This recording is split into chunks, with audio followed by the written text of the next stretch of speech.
It's time for Oskaloosa Indians football in the game of the week on 104.9 FM KBOE, 99.5 FM and AM 740 KMZN, and with live streaming video all over the world at KBOEradio.com. Oskaloosa versus Keokuk is presented by Mahaska Tier Endurance, Fairway Stores, Mahaska Drug, Craig Ford, Penn Central Mall, Bank Iowa, Wendell Campbell State Farm Insurance, Oskaloosa Vision Center, TD&T Financial Services, Pella Printing, Community First Credit Union, Gardner Collier Jewelry, Robert Auld Investments, Lighton State Bank, Musco, William Penn University, Fred's Muffler Shop, Dr. Tom Bowie, Cloud Valve Company, Oskaloosa Area Chamber and Development Group, Brooks Verts Decorating Center, Van Gorp's Used Auto Parts, Brown Shoe Fit, The Satellite Guy, Pella Regional Health Center, and Slumberland Furniture. It's time for Oskaloosa to take on Keokuk in the game of the week on 104.9 FM KBOE, 99.5 FM and AM 740 KMZN, with live streaming video all over the world at KBOEradio.com. Ladies and gentlemen, welcome in. It is Oskaloosa football and the game of the week right here on KBOEradio.com and all over the world on the KBOE and KMZN mobile apps. You can also listen to us on 104.9 FM, KBOE, and on 99.5 FM and AM 740 KMZN. Emery Songer alongside my broadcast partner this week, Doug DeCock, and Mr. DeCock, it's great seeing you here. It's great having you on. You're on TV, your television debut, and the fact that I get to do an Oskaloosa football game this week. Really excited about this, and the Indians could really solidify their playoff positioning with a win here at Keokuk today. Well, first of all, I'm glad to be here. Everybody does say, you know, you got a face for radio, so we'll see how it goes tonight. Looking forward to working with you. And yes, we're in the last third of the season here, and it's time to make a move if you're looking for playoff spots. Well, not only that, but Keokuk all of a sudden becomes a real player in this entire thing because they defeat Washington, which I don't know about you, but it was a shocker to me. I know Washington lost to Solon earlier this season and needed to win out if they were going to solidify a playoff spot, but that loss to Keokuk sets them back. Now, Keokuk knows if they get past Oskaloosa, they're in pretty good shape for the rest of the way if they try to get in. They did lose to Fairfield earlier this season, but in order to tie Oskaloosa in the standings after Week 7, Doug, they have to win here tonight. This is going to be a desperate football team knowing they need to protect their home field. Yeah, Keokuk actually, if they win tonight and they win out, they'll get that number 2 slot and that playoff spot. So there's a lot of excitement here tonight. It's homecoming here in Keokuk. People are waiting to get in line to the game. You can sense the energy tonight. And, yes, Keokuk could actually control their own destiny if they win out. It's going to be a fun game. That's all I know. Class 3A, District number 5, Oskaloosa at Keokuk. We'll take a break. When we come back earlier this week for our show, Football Focus, I had a chance to talk with Oskaloosa head football coach Jake Jenkins. That interview's coming up. It's Oskaloosa and Keokuk football in the game of the week on the Mahaska Zone Network. Champions aren't born. Tier Endurance Sport is a high-caliber hydration beverage. Combines EMIQ, Carbohydrate Complex, and EGCG, bringing together endurance, performance, and recovery ingredients that enable athletes to maximize and sustain their full potential for prolonged periods of time. Champions aren't born. They're made. Hydration, performance, recovery. Tier Endurance Sport. Get made. Hi, this is McKenna Hassey, driver of the number 55M 305 Sprint car at Knoxville Raceway. On race days, I drink Tier Endurance Sport because it fuels me and keeps me hydrated during long races. Tier Endurance Sport, a high-caliber hydration system that combines endurance, performance, and recovery ingredients, enabling athletes to maximize and sustain their full potential for prolonged periods of time.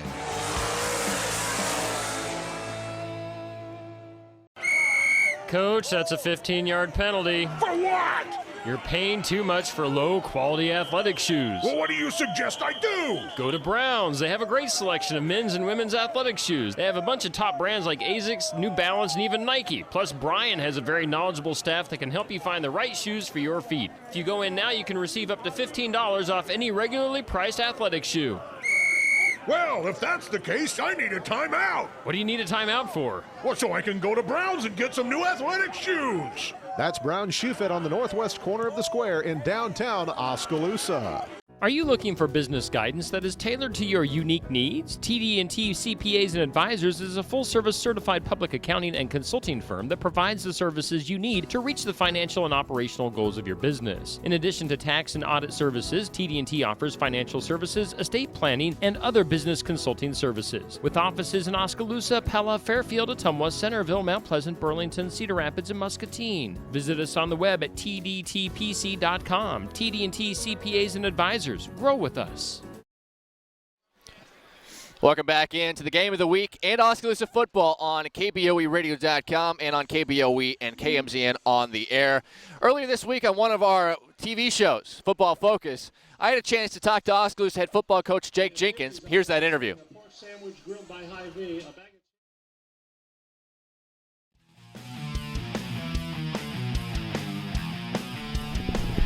And welcome back to Football Focus here on the Mahaska Zone Network. Emery Songer now being joined in his classroom by Jake Jenkins, the head football coach at Oskaloosa High. Coach, thanks for making some time for us this week. Hey, you bet. Thanks for having me. I appreciate it. Okay, so let's go ahead and cut to the chase. This is the first time we've had a chance to talk to you on this show, and so far this season, 4-2, which is more wins this season than Oski has the last 2 years combined. You find yourself in second place in district play, which we know now that is prime playoff positioning. Through the first 2/3 of the season in your first year, how do you feel like this season has gone compared to what you were expecting at the beginning of the year? Well, the expectation was to play 4 quarters at a time, play our tails off, and just really give a good showing every single game and play a complete game. So I'd say the kids have reached our expectations. They have played as hard as we've asked them to play. And so it was, I guess we're not shocked at our position. I feel like a lot of the hard work they've put in the offseason has led to this. So I'm excited about it, but I'm not shocked, especially with this senior group. They're great leaders. They're playing really, really hard, and they're listening, and they're being very coachable. So we expect great things from this group. You talk about the players. We knew the players coming through to Oskaloosa High when they were freshmen and sophomores the last couple of years. We were seeing the talent that was kind of starting to come through to this varsity level and expecting a better football team. And then we saw the new districts come out. We saw that the schedule a little lighter than having to play Pella and Norwalk, every single year.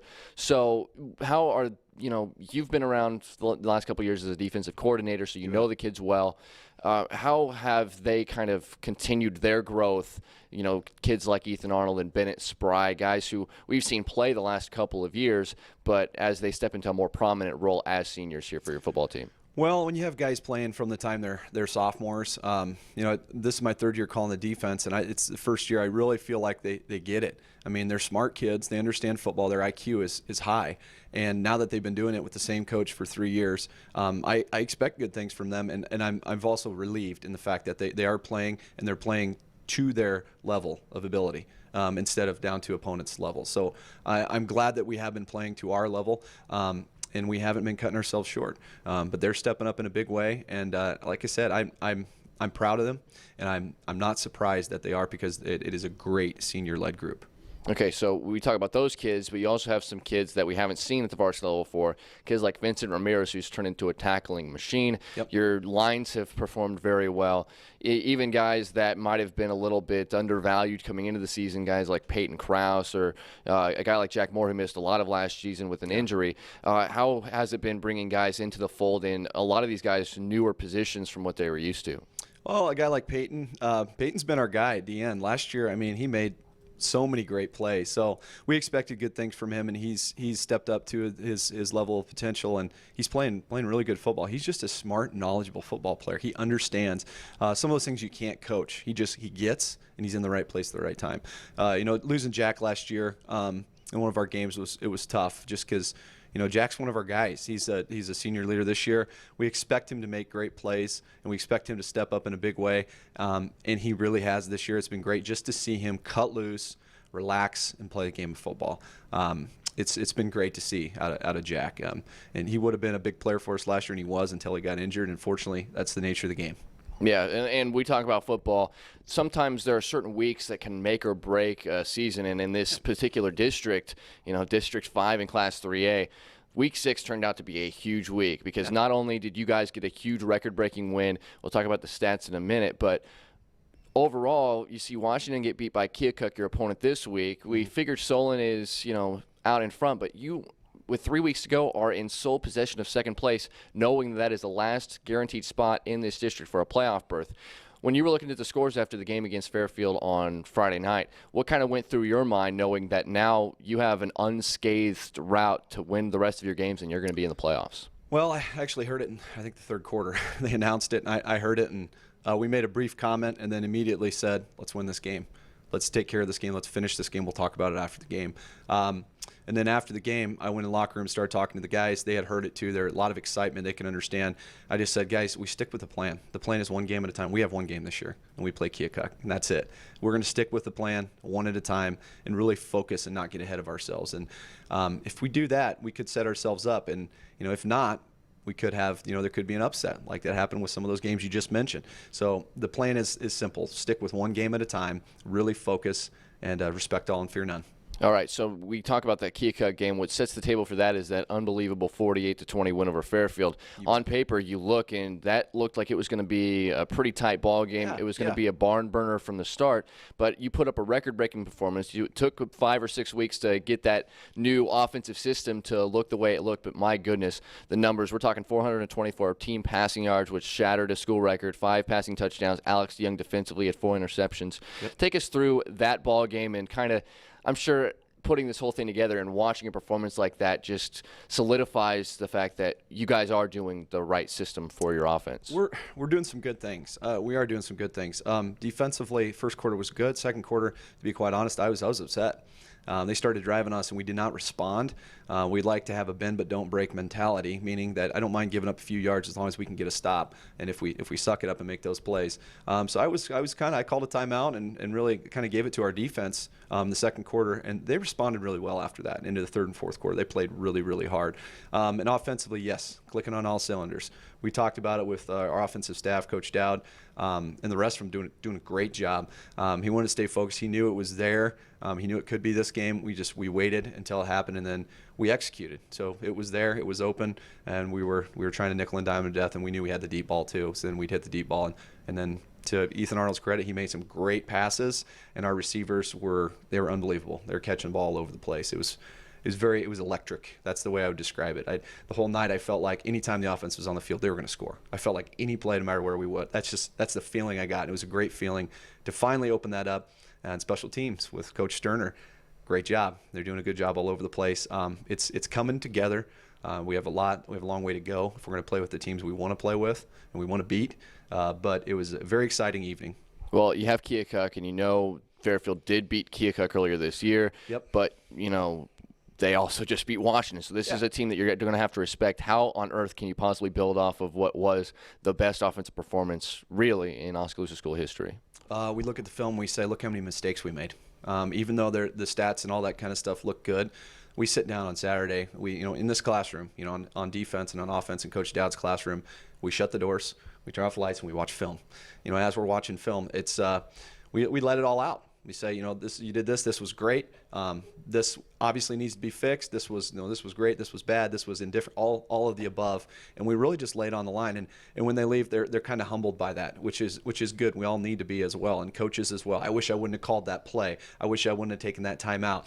We make sure that we show them that we are human too. We make plenty of mistakes, and they feel okay saying, you know what? I made a mistake there. I should have fixed that. I should have got better. So although we did play a complete game, we played pretty well. We still have tons of room for improvement, and they know that as well as the coaches. Well, Coach Jenkins, we're excited to have the game of the week with Oskaloosa and Keokuk. You can watch it on KBOEradio.com, and you can also listen to it on 104.9 FM KBOE and also on 99.5 FM and AM 740 KMZN starting at 7 p.m. for the pregame show. Doug DeCock and I will be on the call, and also the kickoff at 7:30. We're very excited, Coach. I'm excited to see the team in action, and we'll be seeing you on Friday night. Excellent. I can't wait to have you guys there. It's going to be a fun game. We'll take a break. When we come back, we will bring Brian Myers back into the fold, and we will chat about all of the games that are happening in our listening area this week. It's Football Focus on the Mahaska Zone Network.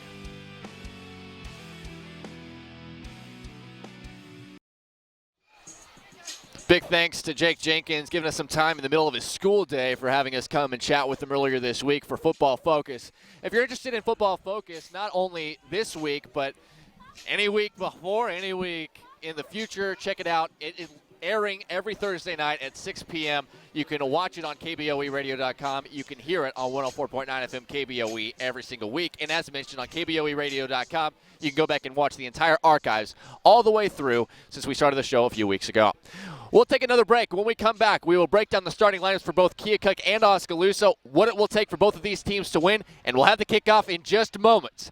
Oskaloosa on the road at Keokuk in District 5 in Class 3A. Kickoff coming up. Game of the week on the Mahaska Zone Network. Tired of scrolling through a bunch of channels you're paying for but don't watch? It's time for a skinny bundle. Satellite Guy, your local dish authorized retailer, would like to introduce the new Flex Pack. For just $39.99, the Flex Pack includes 50 popular channels plus an additional channel pack of your choice. You can choose from local channel packs, news, kids, and action to create your own TV package. Call Satellite Guy now at 641-676-4239 to switch the dish and customize your own TV package today. Requires credit qualification, 2-year commitment, early termination fee, and e-auto pay. 1 TV included, taxes and surcharges extra. Offer ends 10/27/16. Other restrictions apply. In today's job market, having a degree is more important than ever. William Penn University offers accredited programs in fields that Iowa's most sought-after companies look for. A Bachelor's of Arts in Business Management will strengthen your skills in presentation writing, strategies, research, ethics, critical thinking, and leadership. And by combining real-world job skills with classroom applications, you'll be prepared to advance in your career. Visit www.wmpenn.edu to learn more.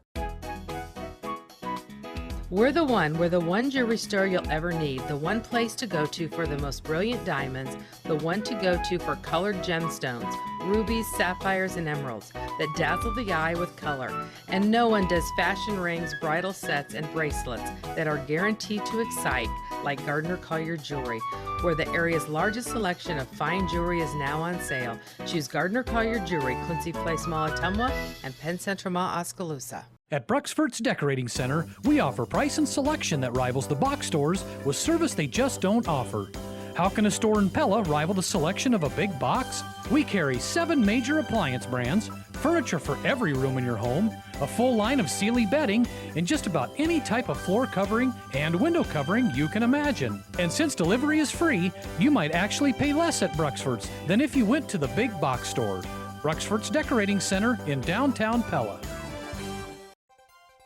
Pella Regional Health Center is now offering low-dose 3D mammography for breast cancer screening. 3D mammography is more accurate in earlier breast cancer detection because it captures multiple images of the breast from several angles. All screening patients benefit from 3D mammography, including those who have dense breast tissue and/or women with a personal history of breast cancer. To schedule your 3D mammogram at Pella Regional's Medical Clinic in Ottumwa, call 641-455-5200.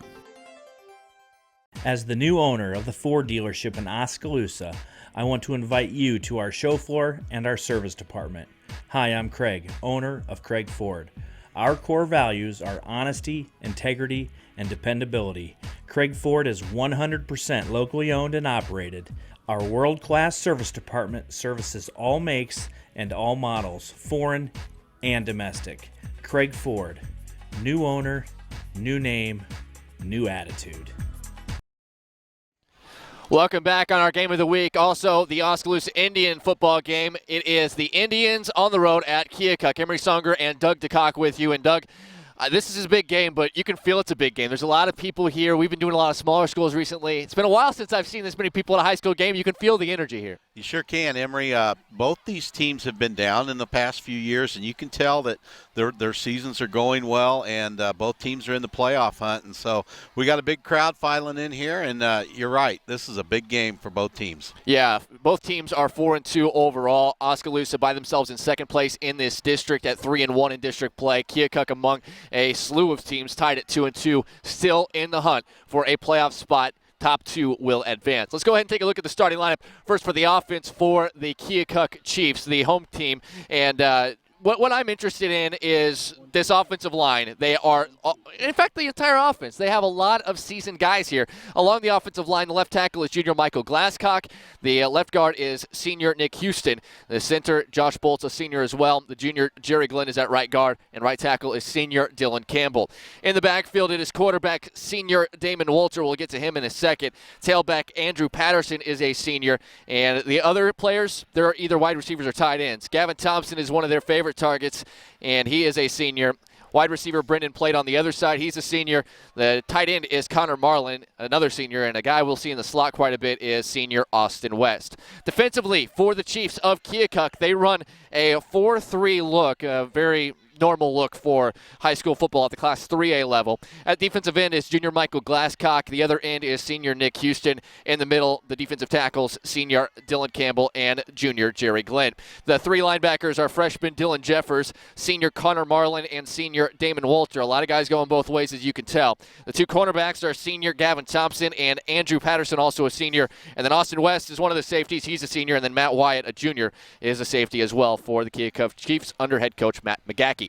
So when you look at those guys, Doug, there are a few that definitely stand out on paper. Who are some guys that we need to be watching for in black jerseys tonight? Well, on offense, Emery, we got to look out for the quarterback, Damon Walters. He can run, and he throws a little bit. He is apt to throw the ball up, and we can get some more interceptions tonight.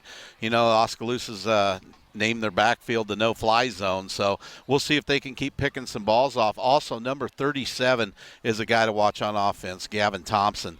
The Keokuk likes to run him in motion and run a jet sweep to him. Last week against Washington, they ran that play 10-12 times and was successful on getting to the edge on that. So that's something we need to look for from Keokuk. They will also try to throw the ball to Gavin Thompson. So Keokuk's fairly balanced. They're going to try to run, but they will pass. I think if Oskaloosa is going to have success against their offense, they need to stop the run and make them pass the ball, and then I think we'll be all right. Yeah, definitely. And Keokuk has a freshman, Dylan Jeffers, we talked about. He's the leading tackler on this team, and he's the only underclassman on either side of the football. He's definitely a playmaker for the Chiefs. Yeah, if you're a freshman and you're leading a varsity team in tackles, you're a player. So Dylan Jeffers, number 34, will be a guy to watch on defense for Keokuk. As you mentioned, going through the lineup, they are a senior-laden team, so they're experienced, but I think we can get after them a little bit tonight, and Oskaloosa will try to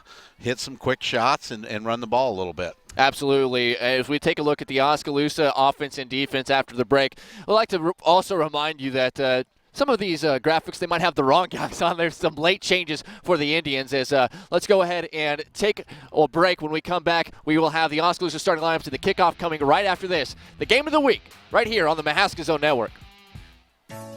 Right now at Slumberland, find special purchase deals priced so low they won't be around for long. Limited time offers and manufacturer discounts throughout the store, from dining sets and living rooms to mattresses and more, like a Lazy Boy recliner for only $2.94. But hurry in. These deals will sell out fast, and they're only at Slumberland Furniture. Slumberland, it's a good life. Slumberland in Oskaloosa, located in the heart of the Heartland Center. See hours, directions, and more at slumberland.com.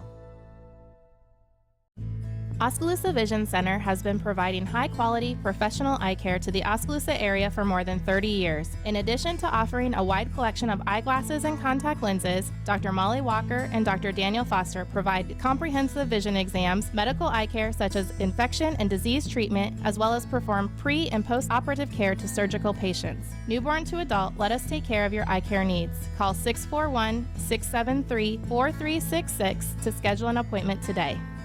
If your savings and investments are sitting on the bench instead of meeting your goals, call Timeout to examine your investment lineup. Your game plan should include getting some investment advice from an experienced investment professional. I'm Bob Auld of Robert Auld Investments, an investment advisor with over 20 years of experience in Oskaloosa and southern Iowa. I would like to assist you with your investment strategies. Call 673-9448 or toll free at 1-800-444-ALD. In these days of fast-paced lives and fast-talking salespeople, it's nice to know you can still count on your local Dish authorized retailer, Satellite Guy, with folks right here in your neighborhood to tell you the honest truth. Dish simply costs less for the very same channels. For your home or your business, Dish and Satellite Guy have it at a reasonable price with old-fashioned service. Call the Satellite Guy at 641-676-4239 today and experience an expert who's happy to answer all your questions. Restrictions apply. Call for details. If you're looking to develop your leadership skills and stand out professionally, it's time to look into a Master's of Business Leadership degree from William Penn University. Through a series of online and evening courses, you'll learn the skills you need to develop effective strategies and solutions when faced with basic challenges of leadership. WPU's experienced faculty provides constant mentoring and feedback that will help you increase your knowledge and apply it in the real world. Learn more about our Masters of Business Leadership programs by visiting www.wmpenn.edu. At Community First Credit Union, the more you partner with us, the more benefits you'll get. Switch to See First and let us reward you. Now you can earn 3% APY on your checking account balances up to $15,000 if qualifications are met. Plus, we'll refund your ATM fees. Ask about our Kasasa Cash checking account today. Come on, you deserve it. Try us. Join us. Because at See First, together is better. Limited time offer. APY is annual percentage yield. Rules and qualifications apply. For more information, call 866-360-5370. See First is federally insured by the NCUA.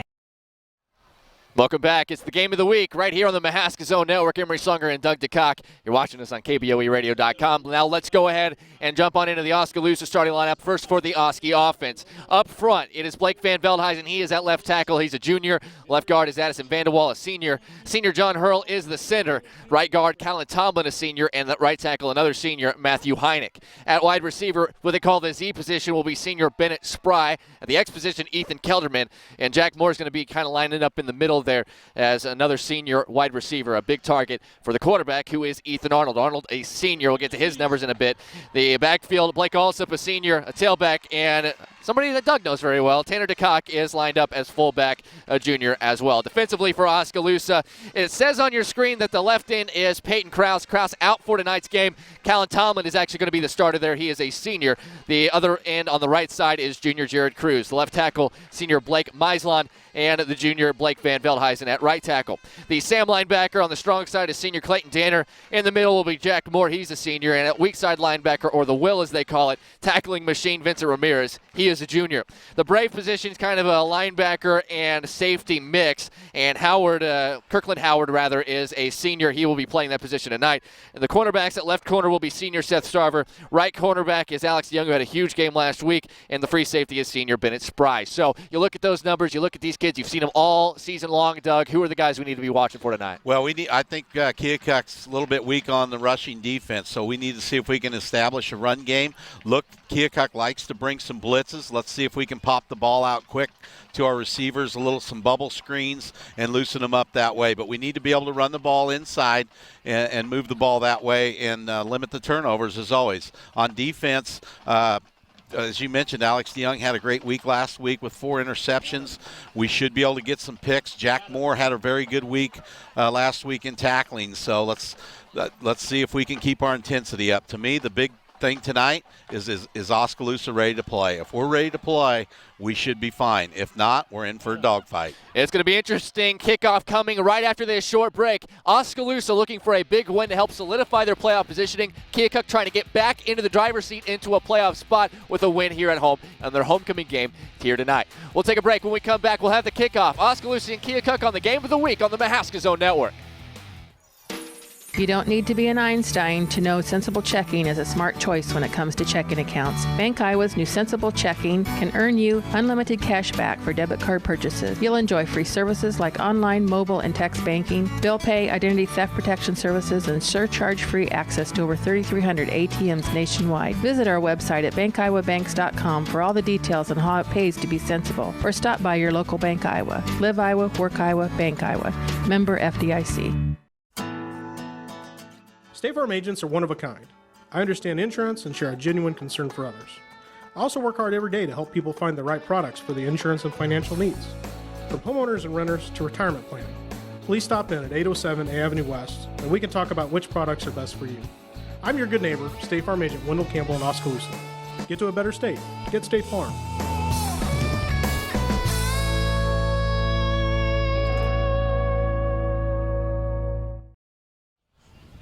Emery Songer, Doug DeCock, the captains are meeting at midfield for both of these teams. For Oskaloosa, the front 4 guys are Jack Moore, Addison Vanderwall, Ethan Arnold, and Bennett Spry.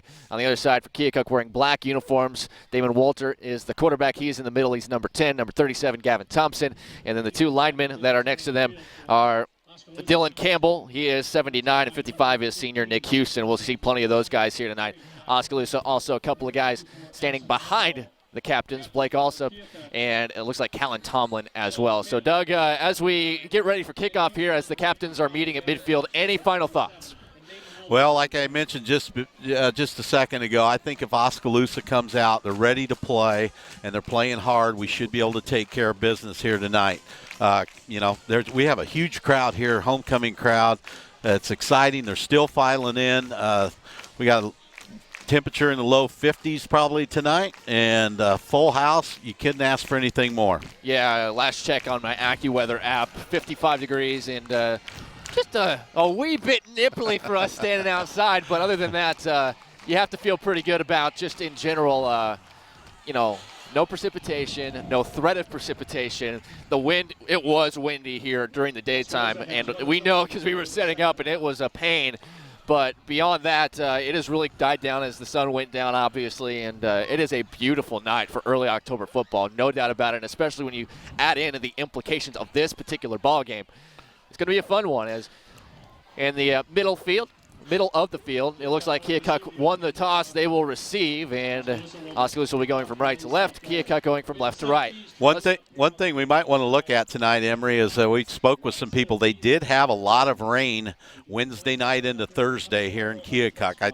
Somebody mentioned like 5 or 6 inches. So the field looks good right now, but footing may be an issue as we're playing on natural grass tonight. Yes, it is grass, and there's gigantic puddles in the lawn behind us, the little practice field we have behind us. So if you walked through that in your tennis shoes, you realize there is still some standing water in some spots. And like you mentioned, it still could be a little slick out there because it did rain quite a bit, even in Oskaloosa last night. The uniforms look like this. For the home team, the Keokuk Chiefs, they're wearing black tops, black pants with purple socks. They have the black helmet with the Keokuk K with the feather on the end of it. Interesting look, and looks pretty sharp. I'll be able to read it, which is my first concern. Oskaloosa wearing all white tops, white bottoms. They have the white double piping stripe, or the maroon pipe stripe down the sides, and they wear the maroon helmet with the Oskaloosa logo on the sides. So Kirkland Howard will be kicking. Another little interesting note, Aaron Blom, concussion, not available. He is that freshman phenom kicker Oskaloosa has, who's been phenomenal all season long. But Kirkland Howard, a good kicker as well, and he's lining up for the kickoff here as we get set to go underway. Oskaloosa and Keokuk Class 3A District 5, a big playoff implication ball game. We're underway. Howard kicks it deep, received at about the 12-yard line. Here comes Keokuk. This is Austin West. West to come to the inside, and he's going to be tripped up. The tackle made at the 26-yard line. Keaton DeCock in on the stop. So, underway. You talked about it. 37, Gavin Thompson. He's the guy that they like to target. And then Damon Walter is their senior quarterback. Just above 43% completion percentage. It's not super high. And as you mentioned, there's going to be a chance for some Oskaloosa picks in this game. They line up, 3 wide receivers, 2 to the far side, 1 to the near side, 2 backs. Walter is in the shotgun. Man comes in motion. Here's the snap, and it will be a fake handoff. Walter keeps it himself, crosses the 30, and he'll get out to the 34-yard line. He brought Thompson into the backfield that time, faked him to the outside, and Walter had a little seam up the middle. Yeah, nice play by Keokuk there. They used Thompson as a decoy. He was tackled right away. The quarterback held on to the ball, ran it up the middle for a nice gain of about 8 yards. 2nd and 2 at the 34-yard line. Ball spotted on the near side hash. Looks like they're going to set up with 4 wide receivers, 2 to each side, as Keokuk goes from our left to right. Walter in the shotgun, 1 back next to him on his left. Hard count. Now takes the snap. Drops back, looks to throw. The lefty fires. He's got a man open in the middle of the field, and it is caught. The reception is made by Andrew Patterson. He is the running back. Just had a seam up the middle, and he's at midfield. Patterson is their second leading rusher, and, they got him open right up the middle on a seam. So far, I like Keokuk, their offense they're showing right now. Well, Patterson does come out of the backfield. We saw Thompson in the backfield the original play, but he is listed as a wide receiver, and he's in the slot on the far side. 1st and 10. Now the 2 ends are going to switch to the opposite side. In the pistol this time, it's going to be a little pitch to Patterson to the far side. Jack Moore in heavy pursuit, and he'll bring him down. A good tackle made on the far sideline. Jack Moore, he is a quick guy, and that's going to be a loss of 4 back to the Keokuk 47-yard line, 2nd and 14. Great job by Jack flowing in behind the play there. Keokuk will use a lot of different formations. They'll move guys in motion like they did there, trying to get an advantage on a certain side of the field. Jack coming in from the backside making the play. 10.5 to go first quarter. Ball spotted at the 47-yard line of Keokuk territory. 2 wide receivers to each side. Empty set. 1 H-back on the near side of the formation. Walter in the gun, takes the snap, rolls to his right, looking down the field, still looking, and now he's going to be tripped up. Good job at making the tackle by Jared Cruz from his defensive end position.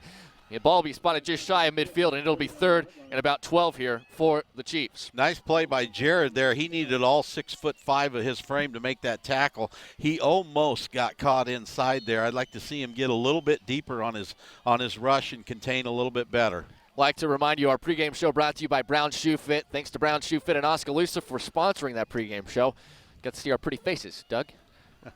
I don't know about that. What a better way to start a football game than see us on TV. 5 wide receivers, 3 to the far side here. Walter in the shotgun on 3rd and about 12 at their own 49-yard line. The snap, Walter drops back, now has to step up, gets away from the first tackler, but instead he is going to be dropped. And that's just great penetration. The first guy through was Drew Sams, and it looks as though Moore and Addison Vanderwall were among those in on the stop, but that's a punt situation, a loss of 1, and 4th and 12 coming up here, and a good defensive stop here for the Indians. Yeah, that's a good sign for Oskaloosa. Drew Sams was able to, he's an undersized tackle, was able to outquick his guy, force the quarterback to step up and run the ball, and Jack cleaned it up. Keokuk set to punt. Andrew Patterson is the man to punt. A short hop on the snap, and he's going to boot it away. And it's going to be a rugby-style punt, and it will be fielded deep. And making the first guys miss are Bennett Spry, but he's tripped up. Nearly had the far sideline, and he's frustrated he didn't get out there. That's a good touchdown-saving tackle by Ethan Blaze. But Oskaloosa will have the football. 1st and 10 around the 25-yard line on their own side of the field. 8:53 to go in the first quarter. Emery, I know this is your first game, but that's what Bennett really likes to do. He likes to field the ball off of a bounce or two and then take it right up the field. He was a shoestring away from breaking that for big yardage there. The Indians come to the line of scrimmage. This is now more of a high-wire act than Oskaloosa is used to. And last week, over 400 team passing yards for the Indians. 3 wide receivers, 2 to the far side, ball on the far side hash. Ethan Arnold has 1 back next to him. It's Blake also. Get the signal in from the sideline. And the snap. Little throw, a screen pass. This is to Moore, right at the line of scrimmage. He's met and shakes the first 2 tacklers. He's at the 30 and the 32-yard line. Walter and Patterson both had him dead to right to the line of scrimmage, but he shook him off. Ended up picking up 8 yards on the play. It's going to be 2nd and 2. Well, there you go. Right there, the quick pass out to the left flat to Jack Moore. Oskaloosa was lined up in a little more conventional lineup there with Tanner DeCock at the fullback position behind the left guard. 8:23 and counting. Same formation, 2 wide receivers to the far side. Here's the snap. Arnold, the designed run. He tries to barrel over a couple of guys, and he's right at the sticks at the 35-yard line. This is something they like to do. Arnold does rush for about 4 yards per carry, which is pretty good for a guy his build.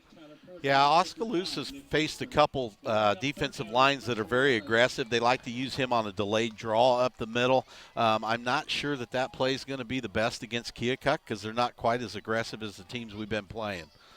7:54 and counting first quarter. It's going to be 3rd and about a half yard. 4 wide receivers now for the Indians, and it's just going to be a quarterback sneak by Arnold. He'll have the first down at the 38-yard line, and I'll move the sticks for the Indians. But they're not afraid to use Arnold as a runner. Obviously, they have quick guys like Alsop and even Vincent Ramirez, who we haven't seen run too much this season, but it really goes through Arnold on the ground and through the air. Yeah, and Ethan's a weapon back there. He's got to run the ball, and he's going to run it. I like that he was under center on that 3rd and short and was able to get the first down. 4 wide receivers, 2 to each side. Ball spotted near the far side hash. Oskaloosa 1st and 10 at their own 39-yard line. As mentioned, 2 wide receivers to each side with 1 back. In the shotgun is Arnold. Takes the snap, looking to throw. Now steps up, makes 1 guy miss, and he's in trouble, and he'll be dropped. The offensive line did a good job for the most part, but Arnold having to step up for the first guy through and unfortunately couldn't get rid of the football in time. Yeah, Keokuk on that defensive, their first couple defensive plays, they're playing a little bit different than they have in the past. They're not bringing anybody. They pretty much rushed 3 guys there and was able to get a little pressure on us. So they're dropping back. They're playing a little bit soft, and they're pressing on a couple of our receivers. Michael Glasscock gets credit for the sack. It is 2nd and about 15. In the shotgun again, Arnold takes a snap, fires to the far side. It is caught Ethan Kelderman, and he is near midfield. He gets struck down eventually by Gavin Thompson, but not before he picks up 14 or so, and it'll bring up another 3rd and inches situation with 6:50 to go here in the first quarter. And that's just a simple pitch and catch. Ethan just gets the ball out there to Ethan Kelderman, and by the looks of it, we should be able to do that all night long.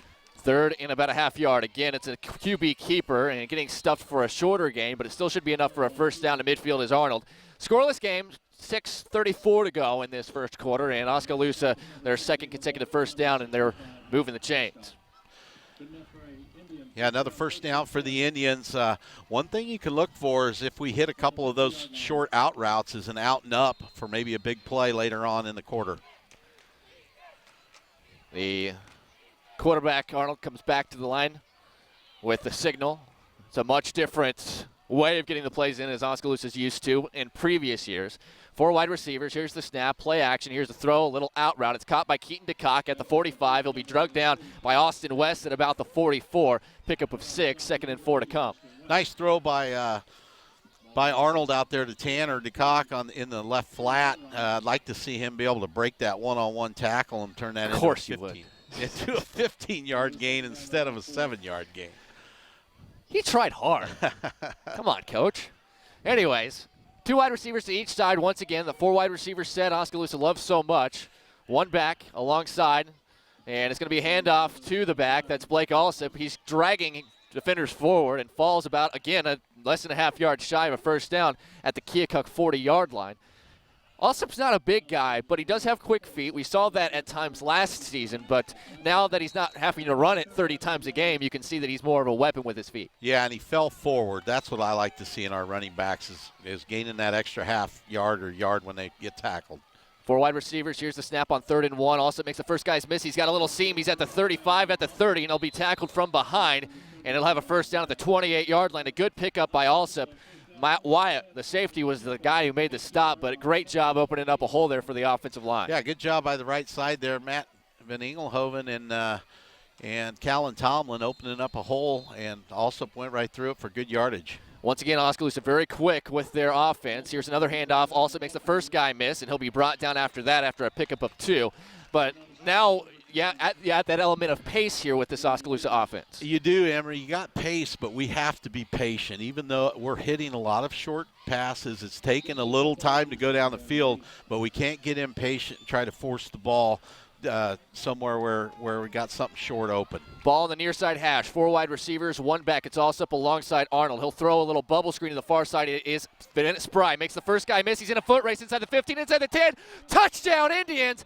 A pickup of 26 on the play, and the Indians strike first. 4:43 to go, first quarter. 6-0 Indians with a conversion to come. Nice play by the Indians there. Credit to Brett Dowd. He really got on a roll last week in the second half on his play calling. That was a play that worked big against Fairfield, and he picked the right time to dial it up for the touchdown for the Indians. Little bubble screen, great blocking on that far side as well to help spring Spry, who has, of course, great feet as well. Kirkland Howard on to attempt the extra point. We mentioned Aaron Blom has been the kicker de facto for the most part all season long, a freshman phenom, but out with a concussion.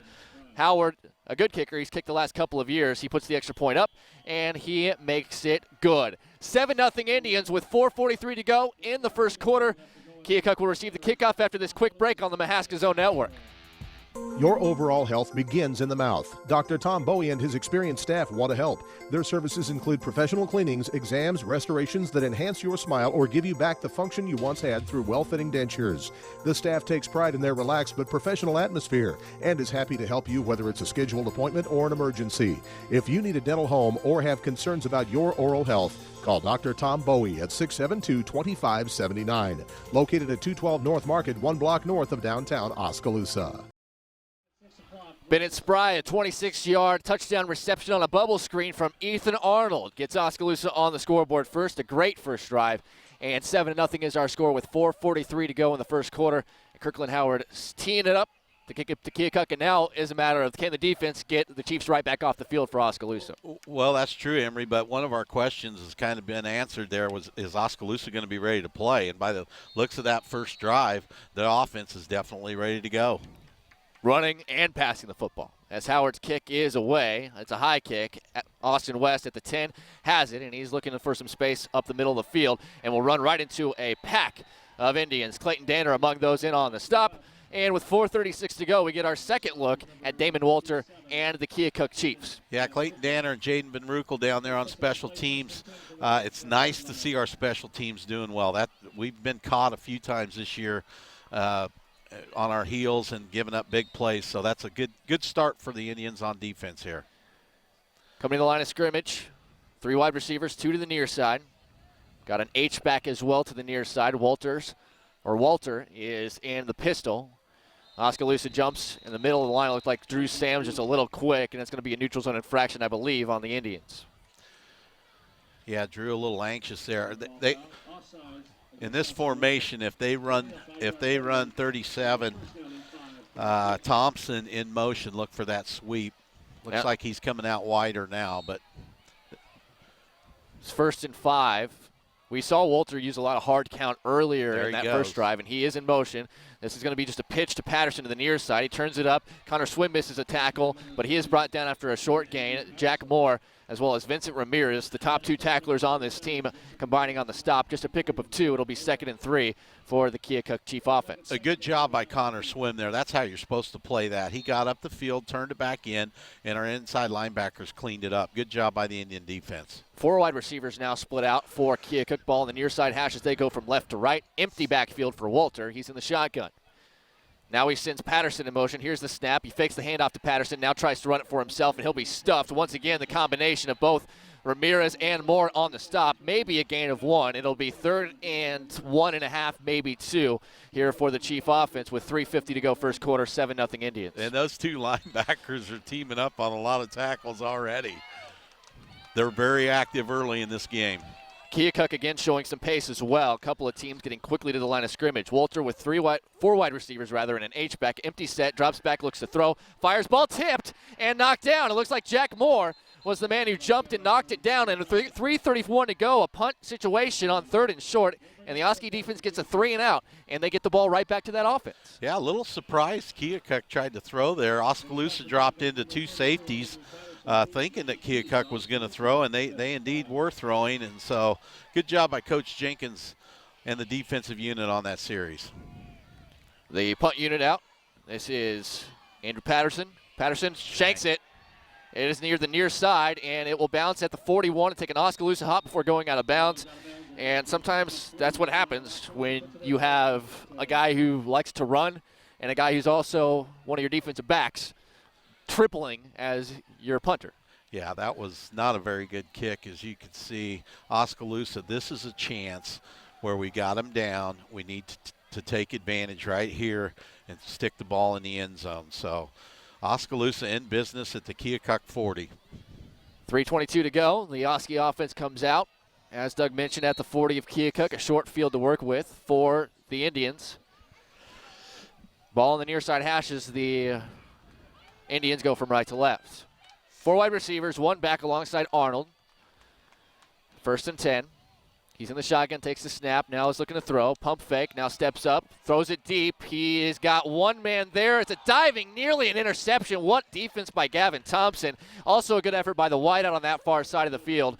Looks like that was Spry, but it looked like Kelderman came across in the skinny post on the inside slot, but Arnold was looking a little bit wider down the field, and a great coverage there by Thompson. Yeah, if there's one guy you really don't want to pick on, that's the guy you don't, is Thompson. It looked like Spry was running a go route, and I'm not sure if Kelderman was running a post flag, but they kind of ended up in the same area, which is usually not a good thing. 2 wide receivers to each side, 2nd and 10 for Oskaloosa after taking a shot on 1st down. In the shotgun, it is Arnold. He hands it to Alsup. Alsup hit at the line of scrimmage, maybe gets a yard. The man who had his mitts all over him, popping up there in the middle of everything for Keokuk, was Nick Houston, and it'll bring up 3rd and 9. Well, I'm a little surprised that we went for the home run ball there on 1st down. You know, we've been pecking away and making it work. 4 wide receivers here on 3rd and 9 at the 39-yard line in Keokuk territory. Here is Arnold, got good protection, throws it, nice catch, reaching over his head by Spry, and forward progress going to be marked right at the sticks, and looks like it will give Oskaloosa a 1st down. We'll have to see exactly where the spot is. That's always tough. He made the catch, it looked like right at the sticks, and then got pushed backwards immediately, so the officials had to trust their first real good look when they weren't even on that line. Yeah, and these are old eyes, but I'm going to say he's short by about 3 inches. And they're not going to measure it, and this is that middle spot where even if you had Blom, you're probably going for it anyways on 4th and less than a half yard at the Keokuk 30-yard line. Well, you got a 215-pound quarterback. I mean, I think we know what's coming. Yeah, I mean, we saw 3rd and shorts on the last drive, and it was typically that look. And it looks like there is some discussion. Well, if I'm Oskaloosa, I'm going to ask for a measurement and get a little bit of time to possibly make sure everybody's on the same page. They're not going to measure it, though. 4th and about a half yard. Need to get to the 30. Oskaloosa comes to the line. 4 wide receivers, 2 to each side. With 1 back, Arnold is just going to sneak it, keep it himself. He's got the first down as he falls forward inside the 30. And not by much, maybe a couple of football lengths, but that's enough for the first down. And with 2:28 to go in the first quarter, Oskaloosa moves the chains at the 29 in Keokuk territory. Well, I really like that sneak. He didn't go straight up the middle. He took a step back. He went over his right guard's hip, right outside hip, there was an opening there. So good job by Ethan. 1st and 10, ball on the far side hash. Indians going from right to left. In the shotgun with 1 back next to him is Arnold. Takes the snap and will hand it to Alsup. Alsup trying to get away from the first tackle and then dives forward to the 27. Again, good penetration that time by Keokuk, making sure they make the tackle at the line of scrimmage. I believe Dylan Jeffers, for the first time we say his name, the leading tackler for the Chiefs. Yeah, one thing we got here at this stadium, Emery, is we do not have the 25-second play clock, so the quarterbacks have to kind of keep the time in their head. This is usually not an issue for Oskaloosa. They've got their plays in plenty quick, so shouldn't be a factor for them. 100 seconds remain in the first quarter. 7-0 Oskaloosa the lead. They have the football at the Keokuk 27-yard line. In an empty set, here's Arnold. A designed run, but 3 guys get into the backfield immediately. Walter finally figures him out and puts him down.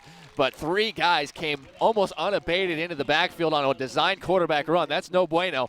And that'll bring up 3rd and 11 after a loss of 4 on the play. Well, the way those guys came running through, it almost looked like a screen was called or something like that. Because but there was nobody in the backfield to throw a screen to. No, they came through untouched and was able to tackle Arnold for a loss on the play. So 3rd and 11. We'll see what the Indians do here. This is their first 3rd down where it's been more than a yard outside of earlier this drive. 1 minute to go. 4 wide receivers. Arnold in the shotgun. Hard count, now takes a snap, looking to throw, now fires. He's got a man, it's Tanner DeCock, rather, and he reaches for the first down. Hard-nosed running by the kid there, and he gets tackled by Austin West at the 18-yard line. Pickup of 13, enough to move the chains. I almost said Keaton, but it was Tanner in there. And you can see when they have those long yardage situations, Doug, that the receivers are sitting down and giving their quarterback a target, where when they catch it, they're right near the sticks anyways. Yeah, that was Tanner ran his guy off, sat down on the route, and made the catch. He was looking to get hit earlier, but was able to get the first down. 1st and 10 at the 18, now in the red zone again. This is a screen pass. This is Alsup. Makes the first guy miss, makes the second guy miss. Inside the 10, touchdown Indians, 18 yards on the screen pass. That time it was drawn up properly. 13-0 Indians, 41.8 seconds to go in the first quarter, and Oskaloosa's offense 2 for 2 in drive so far, Doug. Yeah, that was close, though. I'd like to see the linemen at least give the defensive line guys a little chuck, because they are all over Ethan, but that play worked good. The Indians 2 for 2, and good start for Oskaloosa here. Kirkland Howard is on for the extra point. The hold by Spry. The line drive kick is up, and it's good. 14-0 Oskaloosa, 41.8 to go first quarter. We'll be back with more after this on the Game of the Week on the Mahaska Zone Network. Musco Lighting is proud of our local community and pleased to sponsor sports events broadcasts on KBOE. Whether it's lighting a neighborhood ball field or Yankee Stadium, the Musco team works together to be the leader in sports and large area lighting. Our success is team members working together. We've created many innovative products and services, but our team members are still our most valuable resource. Musco, a worldwide team with hometown roots, we make it happen. Oskaloosa's offense looks good. They are playing the part of a team that is protecting a higher seed so far in playoff positioning. As 2 drives, 2 touchdowns, this one ending on an 18-yard screen pass to Blake Alsup from Ethan Arnold.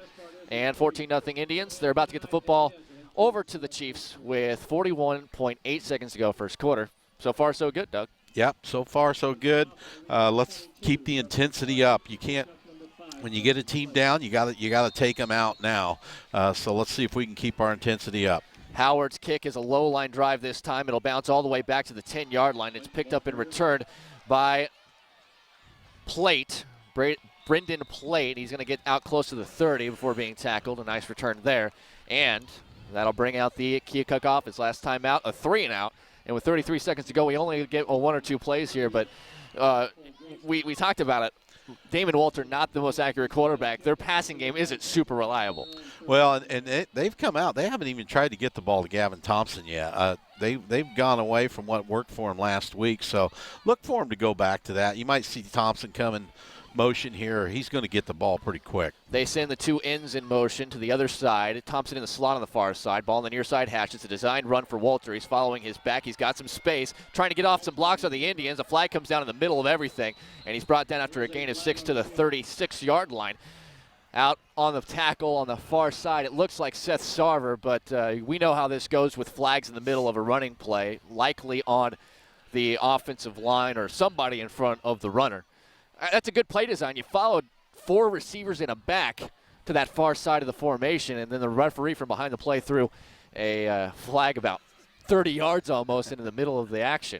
He must have plenty of sand in that flag. But one thing I would like to see Oskaloosa do is when they shift to that formation, make sure that our end is on the outside shoulder of the end guy over there. We're not even moving with that motion, and we got hooked in on that, and they had numbers on us.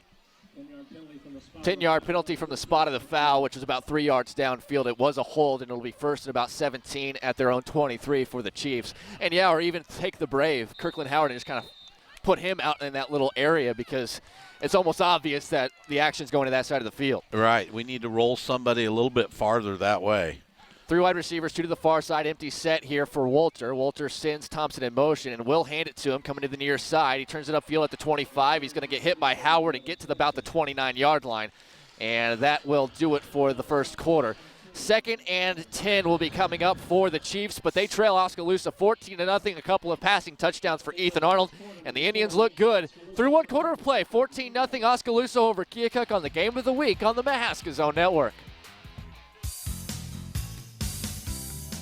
Your local Oskaloosa Fairway is a proud supporter of Oskaloosa athletics. From the classroom to the athletic field, we know the importance of working hard. We at Fairway work hard to make your shopping experience an easy one. Our experience, affordable prices, and exceptional service are what we strive for every day. Let the winning team at Fairway show you what great customer service is, and let's root the Oskaloosa Indians onto a win today. For our great weekly specials, go to fairway.com. Fred's Muffler Shop at 1214 A Avenue West in Oskaloosa offers complete exhaust systems, mufflers, Walker, Flowmaster, Flow Pro, and MagnaFlow, plus pipes, shocks, trailer hitches, many truck accessories, including bed liners, Nerf bars, running boards, and bed covers. Domestic and foreign vehicles are welcome at Fred's Muffler Shop at 1214 A Avenue West in Oskaloosa, or call 673-9406. After 1 quarter of play, Oskaloosa 14, Keokuk nothing. The Chiefs have the football, 2nd and 10 from their own 30-yard line. Emery Songer, Doug DeCock, along with the entire crew here live in Keokuk. A little bit of a drive from Oskaloosa, but we're here, and we are proud to be here for our Game of the Week and our Oskaloosa football game on KBOEradio.com, HD live streaming. Damon Walter is in the shotgun, one back with him, with 3 wide receivers to the near side, 1 to the far side. He drops back, the lefty looks to throw. He's got plenty of time and fires it deep. It's a jump ball, and the ball is going to be incomplete. Yeah, out of bounds. Incomplete, yeah. Hard to see the official on that far side of the field. It's intended for the running back, Andrew Patterson. Kirkland Howard was the guy who was in coverage that time on the back. We mentioned he is a favorite target in the pass game. No doubt about it. And that brings up 3rd and 10 now. So they kind of went on a home run, but that ball looked odd. Yeah, that nobody was open, and that was a duck flying up there. 92 passing yards for Oskaloosa in that first half, or the first quarter. 115 total yards, just 34 for Keokuk. Thanks to the Oski stat guys for hooking us up. 2 wide receivers, 1 to each side, and 2 backs in the pistol now. Man comes in motion, and it looks like Keokuk wants time to talk it over. 11:52 to go, 2nd quarter. We'll take a break. Keokuk faces 3rd and long when we return. 14-0 Oskaloosa on the Mahaska Zone Network. Hi, this is Valen, your Oskaloosa Chamber Director. The Oskaloosa Area Chamber and Development Group helps promote, improve, and enhance our business environment and community atmosphere. We are the primary supporter of the business district and want to lead our community in a direction of growth and betterment. I would like to take the time to spend with you and get to know more about your business. I care about you and your success. Give me a call at 672-2591 to set up a time for me to stop by or for more information about your Oskaloosa Area Chamber and Development Group. Oskaloosa leads 14-0 as we're back. Early second quarter, 11:52 to go in the second. Keokuk has the football, facing 3rd and 10 from their own 30-yard line. Emery Songer and Doug DeCock here. And Doug, on third down, we saw on second down they kind of threw up. It looked like a duck, but it was kind of a one-on-one tile jump ball situation. What do you think they're going to draw up here? I think they're going to hit Thompson in the flat over here on the left side. They're going to leak him out from like a wingback position and try to hit him and maybe have him break a tackle to get a first down. 11:52 to go. 14-0. They may run him in motion towards us here. He's in the slot on the far side. 4 wide receivers, 2 to each side. In the shotgun with 1 back next to him is Damon Walter.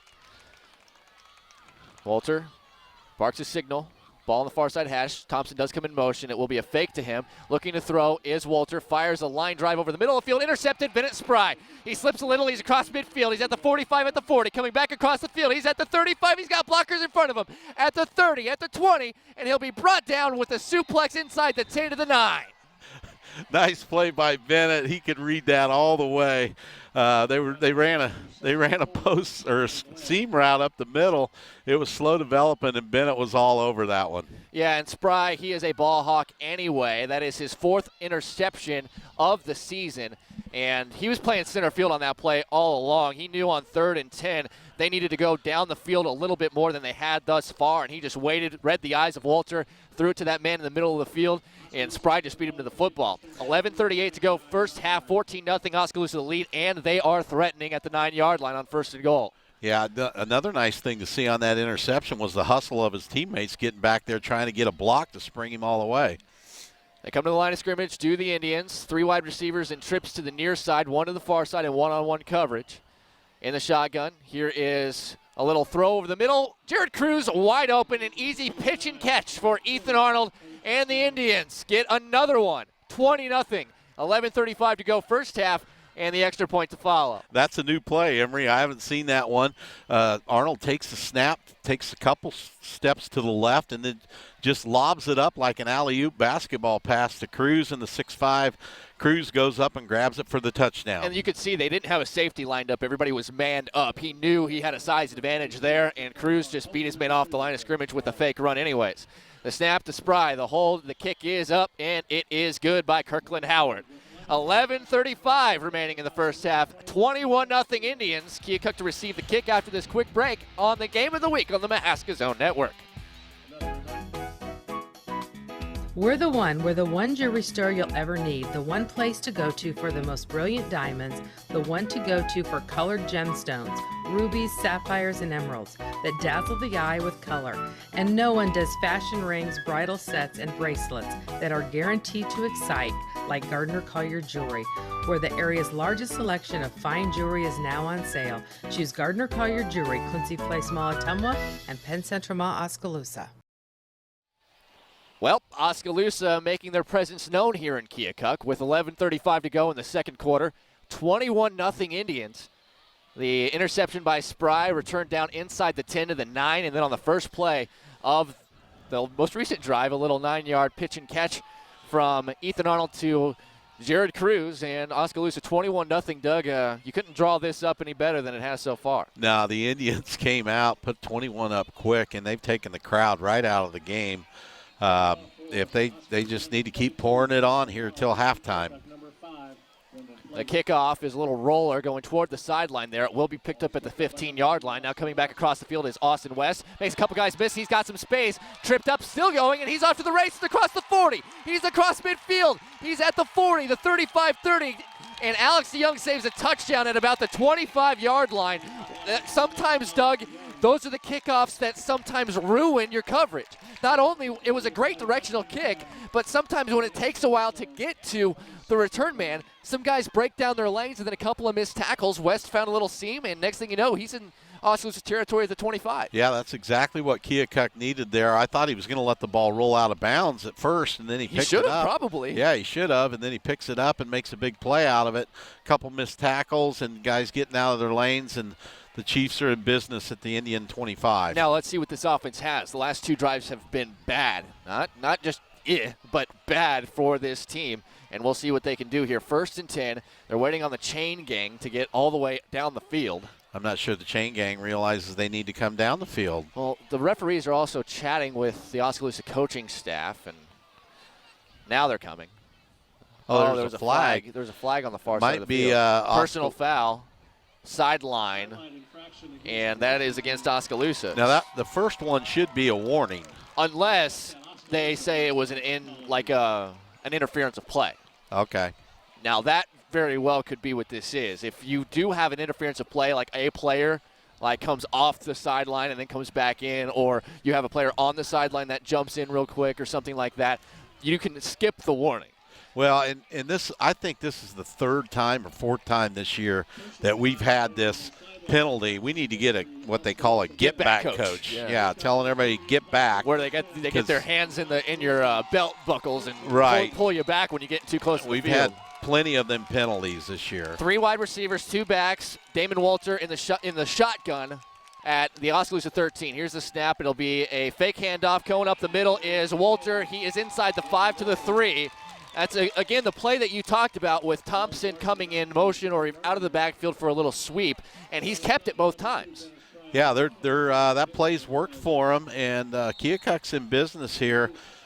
You know, they got 2nd down and short, but Thompson has mainly been a decoy this first half. He's touched it once, and they haven't looked to him other than that. Nope. He's the 2nd receiver in the 3 wide receiver set on the near side of the field. Ball in the middle of the field at the 3-yard line. 2nd and about 1. Walter, empty set. Takes a high snap with one hand. He's going to get hit, but still on his feet, and he dives for a touchdown. What a great individual effort, Damon Walter. Bad snap. He was able to grab it with one hand. Then he was able to shake off a couple Indian tacklers. 21-6. Keokuk a needed score there, and it only takes him 1 minute to put it up there. Yeah, that's exactly what Keokuk needed. Now they got the fans back in the game. Oskaloosa had a chance to tackle him for a loss. Ramirez had him in the backfield, but he was able to wiggle free and score the touchdown. Austin West, who is a great kicker in his own right, is on for the extra point. And it all was set up on his kick return, and he puts it through. 21-7 is the score. Keokuk answers. They have a 14-point deficit still to try to make up, though. Oski will get it back with 10.5 to go in the first half. 21-7 Oskaloosa on the Game of the Week on the Mahaska Zone Network.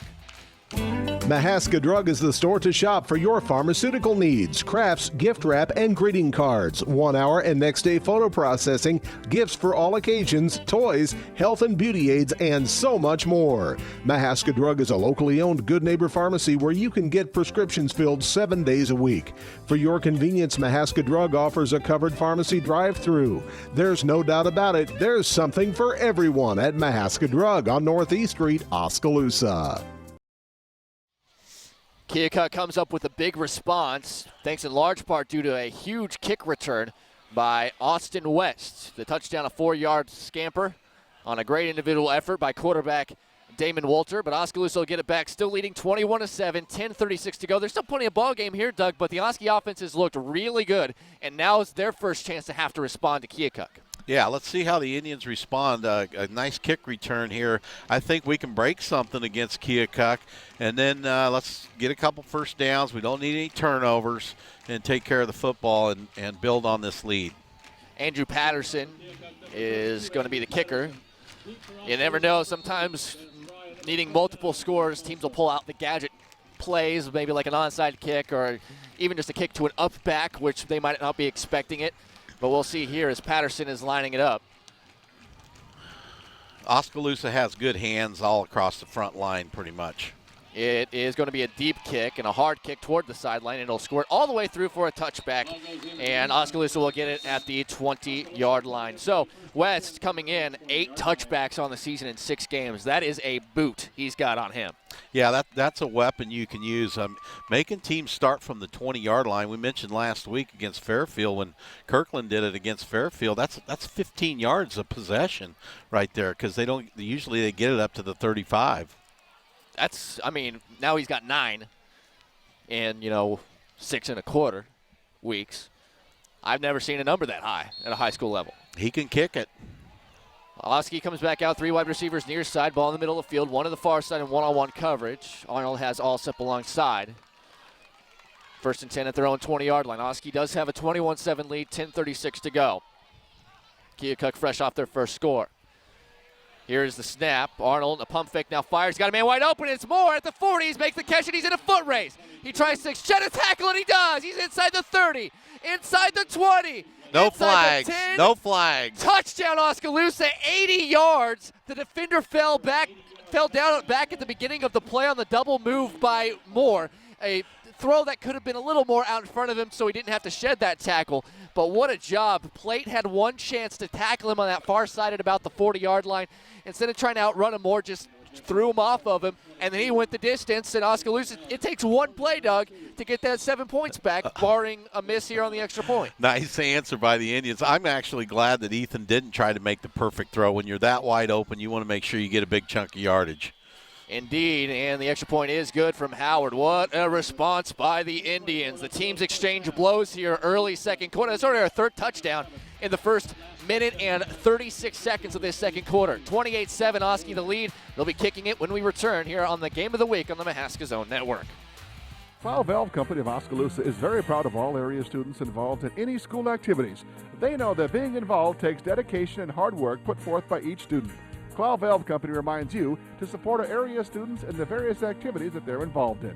School activities are important in molding young people into healthy, successful adults, as they are an important part of a good community. Congratulations to all area students from Plow Valve Company in Oskaloosa. 4 touchdown passes for Ethan Arnold in the first 1 quarter and 1 minute and 36 seconds. There might be more that came from 5 touchdown passes last week for him, Doug, and that was a school record. Here we are. It's looking pretty good for another one. Keokuk had a big response after the last Oski touchdown. We'll see what the response is here. Well, this is exciting to see Oskaloosa football putting numbers up like this is just outstanding. Glad everybody can tune in, and hopefully people are watching online tonight. At the 5-yard line, a deep kick this time by Howard. They avoid Austin West on the return. I believe this is Brandon Plate. Plate trying to get through the first wave of tacklers. He cannot, and the ball will be spotted at about the 22-yard line. So Brandon Plate, now that's one way to do it. Kick it to Brendan Plate instead of kicking it to Austin West, who has had a couple of big plays in this game on the return game. So now it's 1st and 10 at about the 20. They're marking it around the 24 or 23-yard line for Keokuk as they come to the line. 3 wide receivers near side, including Thompson, who's one of the slots.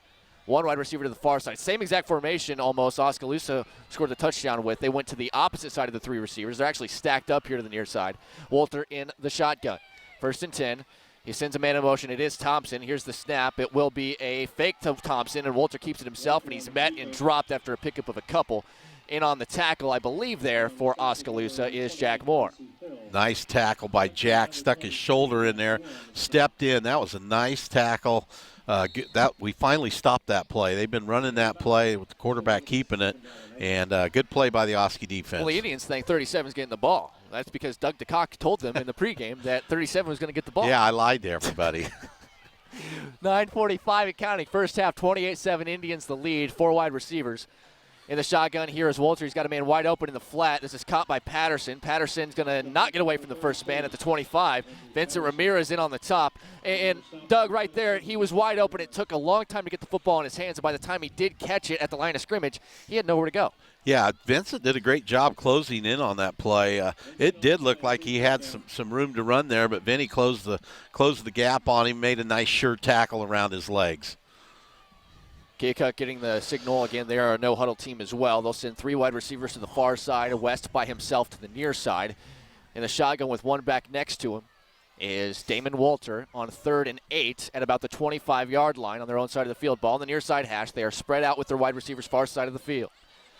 Oskaloosa has a couple of guys jump, but no flag. They're able to get back on side. Walter rolls to his right looking to throw. Now he pulls it down. He's in a foot race. He's at the 30, and I think he might be a yard shy. It's close. Connor Swim is among those on the stop, and he's a yard shy of the first down. It'll be 4th and 1. Is it me, or when they roll him right, he's acting like he's going to throw it with his right hand? Yeah, Every other pass, he's throwing with his left hand, but when they roll him to the right, it looks like he's gripping the ball as if he could throw it right-handed. Yeah, I don't know if he's even thinking about throwing it. Okay. It's run all the way, but our end, I'm not sure how we're supposed to play that if our end's supposed to be turning them back in, but we're getting pinched in on that once in a while. Patterson's punt much better this time than last time, and it'll bounce 5 yards in front of Spry. Spry gets it on a hop at the 28, trying to get rid of a tackler. He does. Still surrounded by black jerseys. Now comes to the near side. He's got room. He's at the 35, the 40, and he's at midfield still following a man, and he's got more room. Cuts it back across the field. He's at the 30, 25-20 in a foot race flags. with Patterson, and he's going to get to the end zone. Touchdown! Bennett Spry with the twisting, turning. He ran about 300 yards to get that touchdown. He only gets 72 for the credit, but what a return by Spry. You said it, Doug. He likes to catch it on a hop, and he did so.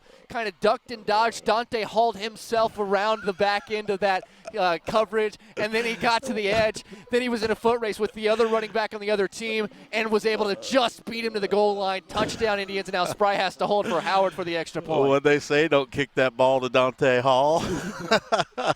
Don't even try to kick to Bennett Spry or something like that. Howard's extra point is good. 35-7 Oskaloosa, the lead. 7:50 still left in just the second quarter. This offense, this special teams, this defense, they're making things happen. And Oski's got a 28-point lead, 7:50 to go, first half on the Mahaska Zone Network. Qualifications and rules apply. See institution for details. Last play of the game, folks. And the snap, drops back. Whoa, changes mind. Down the sideline. The 40, the 30, the 20, the 10. Kasasa! Unbelievable! Did you see that? Kasasa! Not to be a buzzkill, but what's Kasasa? We're glad you asked that. Kasasa. It's a catchy word for earning cash. Free Kasasa checking rewards you in cash each month. Ask for Kasasa at Lighton State Bank. Grow strong with us, member FDIC. 7:50 to go in the first half. 35-7 Oskaloosa. We're putting on a show in all phases of the game thus far. Emery Songer, Doug DeCock. A score update. Pella and Norwalk are playing in what is a de facto district championship game. At last check, Pella early on a 14-point lead. And that's important because it makes Oskaloosa look even better. And they might get a higher seed should they win the rest of their games. Also a development. The Washington quarterback not playing this week. That's Ryan Rygard.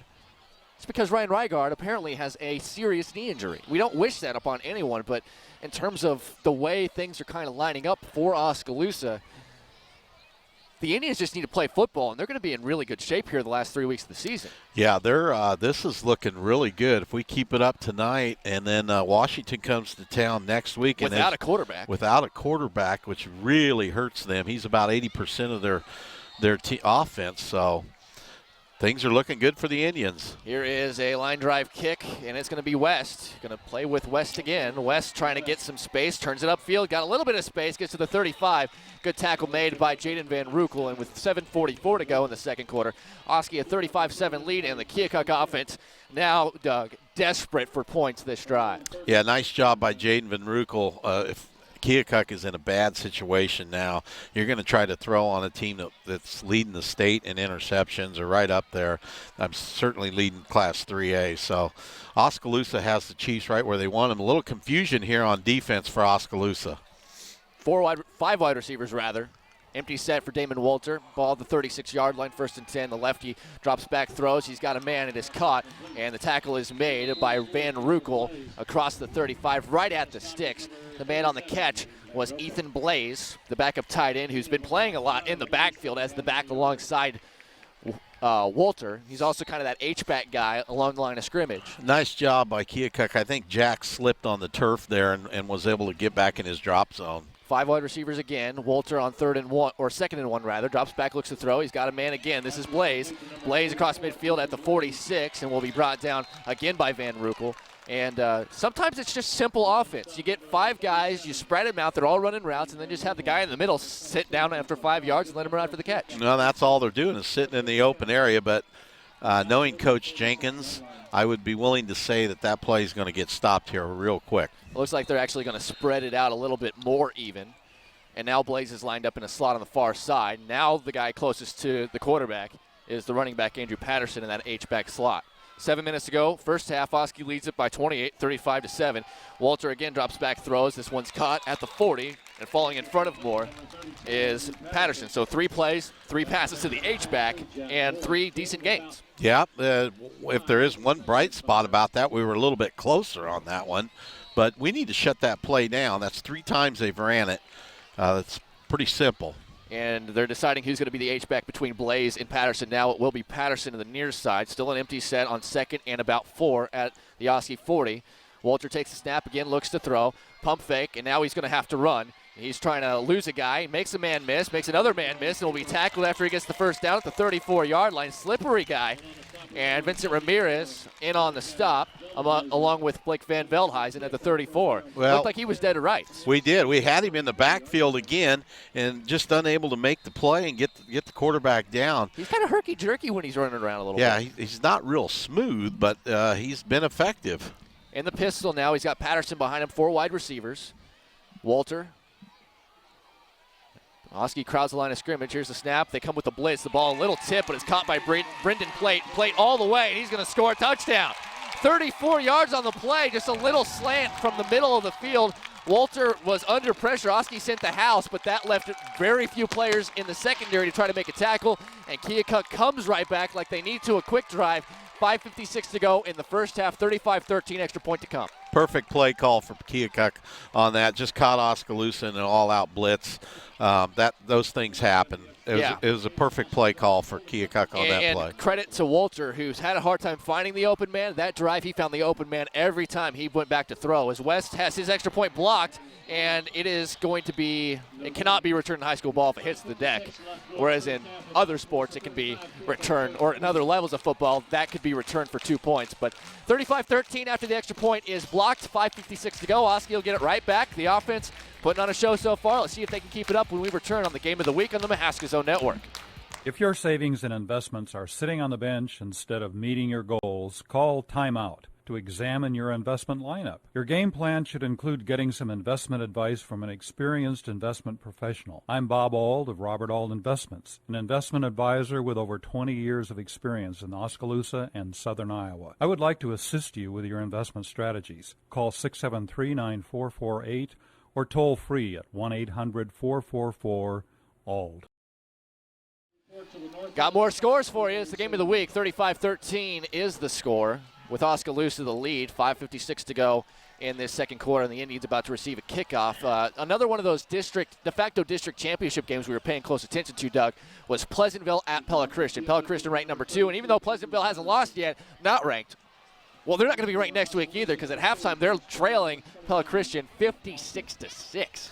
Pella Christian putting up huge numbers in the first half of all their games. I mean, it's like a video game over there with Kakmarinsky and Jungling. Well, and here's the thing. Woodward Granger's kind of looming there, but Pleasantville may not lose a game besides that. Right. But how ugly it is, my goodness. Anyways, we'll keep you updated on some scores. Our director, George Henry, has been doing the digging for us, as this one is kicked high, deep. Spry drops it at the 5, picks it up at the 6, and now we'll look for a lane. He's at the 20, he's at the 25, he's at the 30, he's at the 40. He's at the near sideline, and he's still going. The kicker, Patterson, has to run him out of bounds at the 33-yard line. There is a flag in the middle of the field trailing the play. Again, that was like the West return, though. Him dropping the ball actually gave him a bigger lane to run in, and he probably should have been. Oski's going to get hit with holding here, but again, special teams mistakes. I mean, you almost want to do that every time now. Just drop the kickoff, and you'll have a lane to run in. Even though he brought this one out to the 33 in Keokuk territory, where the flag's located, Oski will take over at roughly the 33 on their own side of the field on what will be a hold behind the play. But with 5:44 to go, this offense comes back out here, Doug. Another big special teams play kind of at least halts the momentum a little bit for Keokuk after a quick drive. And remember, 5 touchdown passes by one guy is the Oskaloosa record. Arnold set that last week. He needs one more for that, and he's got almost 6 minutes to work with this half. Guys He's are offside. There we go. I don't know how that happened. Well, they were looking at the sideline, and a Keokuk defender jumped across the line of scrimmage. So. You know, on that kickoff, Emery, it was weird. It was like the kicker was running parallel with Spry. Well, Spry was just going, and I thought he was going to cut back, but he just decided, I'm just going to keep going straight. Yeah, everybody was running parallel with him, so he just kept going straight. And he dropped, like, him and West both, like, had a hard time gathering the football on those big kickoff returns. It's like everybody forgets their lane as soon as the return man drops it. Anyways, here's a snap and a quick throw going down the field, and the ball caught. It's caught. Oskaloosa's going to have another score. There's number 5. That was just a one-on-one. The defender fell over, and Kelderman makes the catch and takes the distance. That was pretty good coverage by Keokuk. The ball was thrown perfectly. And then the kid falls down, and he goes the rest of the way. Yeah, great throw by Ethan Arnold. That's his 5th. Oh, my. We have 5.5 to go in the second quarter. Is this the Oregon Ducks? 41-13. Give them 62 on Kelderman's touchdown. Let's not – I hope the ink isn't dry on that passing yards record. The extra point is missed to the right this time by Howard, so the teams exchange missed extra points, but it hardly matters. 41-13. Doug, we're going to stay here. We're taking too many breaks because there's too many touchdowns being scored in this quarter. But I can tell you this. I have not seen an aerial attack. Okay, here's for some perspective. Lone Tree, like 3 or 4 years ago, played Van Buren. Van Buren was down that year. And Lone Tree had one heck of a quarterback. He looked awesome, okay? And I thought, I'm never going to see a passing performance in high school football better than this. He was throwing it all over the place. He had like 70-yard bombs and stuff.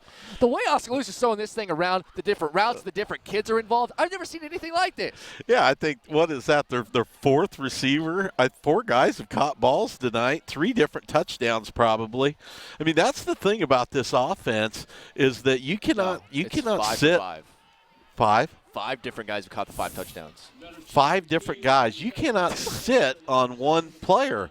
I think Tanner's the only one that hasn't caught a touchdown, and he's gotten a couple first downs, 2 or 3 catches. You are right. So that's exactly the only player who has caught a pass that hasn't scored a touchdown. I mean, you just can't sit on anybody on this offense. Kelderman, the 62-yarder. Spry has a 26-yarder and a punt return touchdown. Jack Moore, an 80-yard touchdown. Jared Cruz, a 9-yard touchdown, and on a screen pass to Blake Alsop earlier in the game. Here's a deep kick. This is Brendan Plate. Plate's going to get tripped up just across the 20, about the 22, and that's where Keokuk's offense will take over. My goodness, this is big play city here in Keokuk. Both teams really connecting on some big-time yardage, whether it's special teams, whether it's offense, defense for Oskaloosa. But the Indians looking good so far with 5:29 to go in this first half. 41-13. They lead it. That was a beautiful pass by Ethan Arnold. I mean, he laid that out there and let his receiver go get it. And then after he caught it, the defender fell down. But it was not bad coverage up to that point. Yeah, and then he just fell over, as you mentioned, and let him go all the way for a touchdown. As Walter in the pistol is going to hand it to Patterson. Patterson, a little bit of a seam that he's able to get about to the 25 before being brought down by a few Indians. Among those, Jared Cruz. 5:15 to go and counting. And overall, for Oskaloosa defensively, they've done a very good job. You know, in all phases of the game. Got another score for you. 48-0 at the half, Sigourney Kyoto over Louisa Muscatine. Sigourney Kyoto is a good ball club. They are the real deal. And there's no doubt about that. Here we go. 5 wide receivers. Here's the snap. Walter looking to throw. Pump fake. Now fires over the middle, and it is caught by Patterson right in front of Kirkland Howard. Howard a little upset. He almost jumped. You could see he almost tried to jump that route, but instead elected to just make the tackle on the guy. It is a first down to the 41, 1st and 10 Chiefs. Well, Emery, here's a couple things that are concerning me right here. I know we're way ahead, but our defensive line is not getting any pressure, and they're hitting the same route. We're not being as aggressive in the secondary. It's the same location of the receiver at the line of scrimmage that's catching all these passes. They send a man in motion. This is Thompson. He will get the handoff this time coming to the inside. They're stretching him out, still stretching him out. He's going to get pushed to the sideline and will maybe get back to the line of scrimmage. You talked about that being their key play. That is perfect defense for that little jet sweep there from Oskaloosa's defense. Yeah, Seth Sarver did a good job coming up on that play. That was the play that I saw last week 10 to 15 times against Washington, and I think that's the first time they've ran that or second time. Well, they've run the look, but Walter is kind of read-optioning it and keeping it himself. That's the first time he actually handed it to Thompson. Washington leading West Burlington Notre Dame 21-0, and big assist to athletics director Ryan Parker for hooking us up with that information. 4 wide receivers on 2nd and 10, and a little blitz from Oskaloosa throwing it, and intercepted at the 49-yard line by Bennett Spry. No fly zone, picks another one Well, off. that one was just Walter saw out of the corner of his eye. You could see Jack Moore coming on him, try to get rid of it, try to throw it into just nowhere. You know, avoid the intentional grounding, but still maybe a receiver be close. And instead he threw it in the vicinity of the no-fly zone. Bennett Spry, his 2nd pick tonight, his 5th of the season, and now he's really tested Alex DeYoung for the interceptions lead on this team, and it's going to be 1st and 10 Indians at their own 48-yard line. This is turning into stat night here. There's going to be some wild numbers come out of this game. Ethan Arnold has 5 touchdown passes. He's got the football with 4:22 to go still in this first half. He's tied his own school record for touchdown passes in a game, and he's got 4:22 to go still in the first half to break it. 2 wide receivers stacked on each side, wide of the formation around the numbers. 1st and 10. One guy in the backfield. It is Allsup. Allsup to the far side. He's crossed midfield. He's at the 45. He's at the 40. He's at the 35. And he'll finally be drugged down. It looks like Jeffers was the man on the stop, but not before a big pickup of 21 yards by Blake Allsup, his best run of the game. Good job by Allsup to break a tackle there right around the line of scrimmage and then bounce it out to the left to pick up some big yardage. Good downfield blocking by the Indians also. 3 wide receivers near side, 1 to the far side, Allsup in the backfield. 1st and 10 at the 31-yard line in Keokuk territory. Arnold has his team on the far side hash. 4 minutes and counting to go. First half, 41-13. Oskaloosa well in control here in Keokuk. The snap, another handoff. This is Allsup straight up the gut this time. He's inside the 30 to about the 25, and he'll be brought down there. And this is what we talked about. Keokuk's run defense isn't that good, but Oskaloosa hasn't tested it.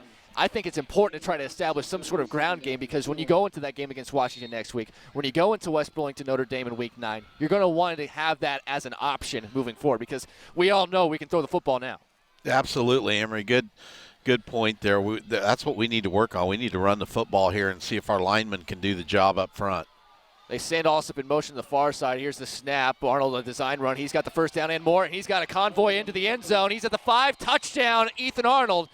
And it's not a passing touchdown, but he scores again. 47-13, 3:17 to go. Give him 25 on the QB keep, and the C opened up on the fake. It sure did. I don't know if they didn't know he had the ball or what, but he got them feet just a churning up the middle, and the big fella rumbles in. You haven't been here all year, but we kind of think he's a little bit like Tebow. Ah, yes.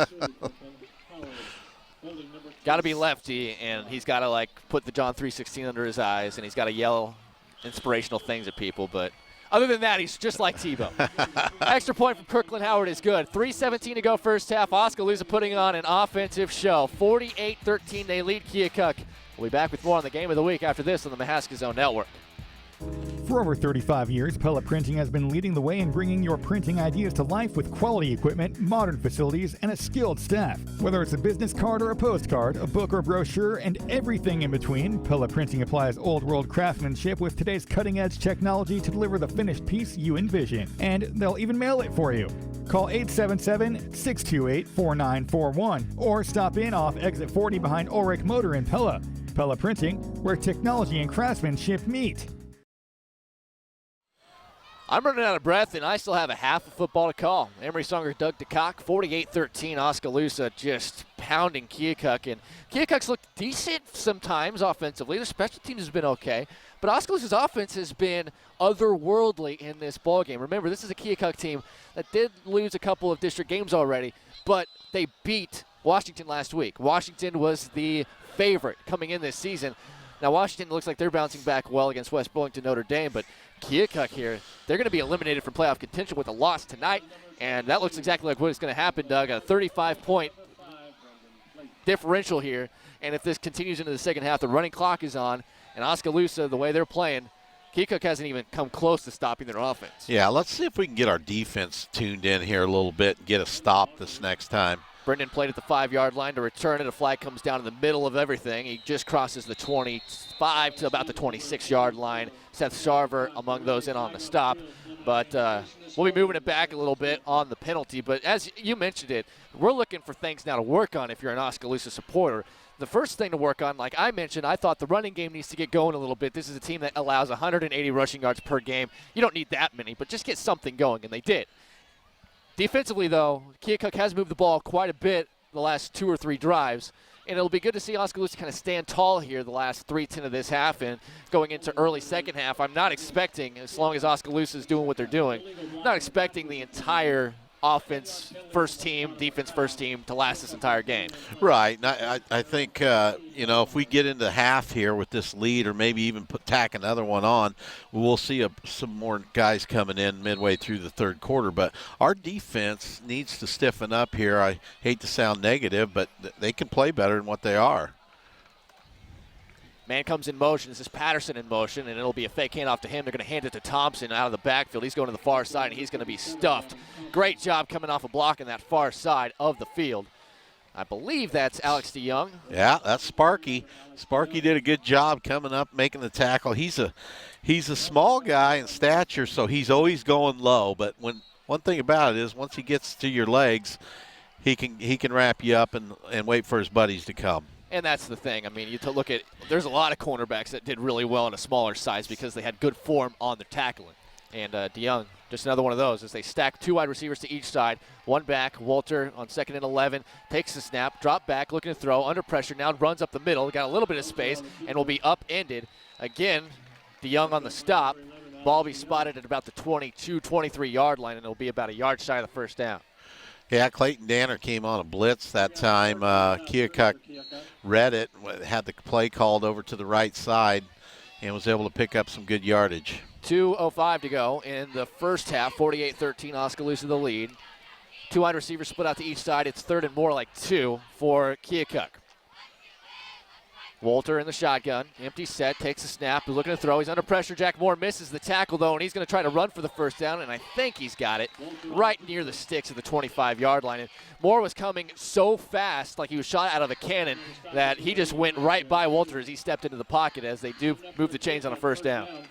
Yeah, he just got the first down. Moore overran the play a little bit there, and the quarterback did a good job of reaching out and getting that first down for the Chiefs. Just over 100 seconds remain in the second quarter, 48-13, Oski.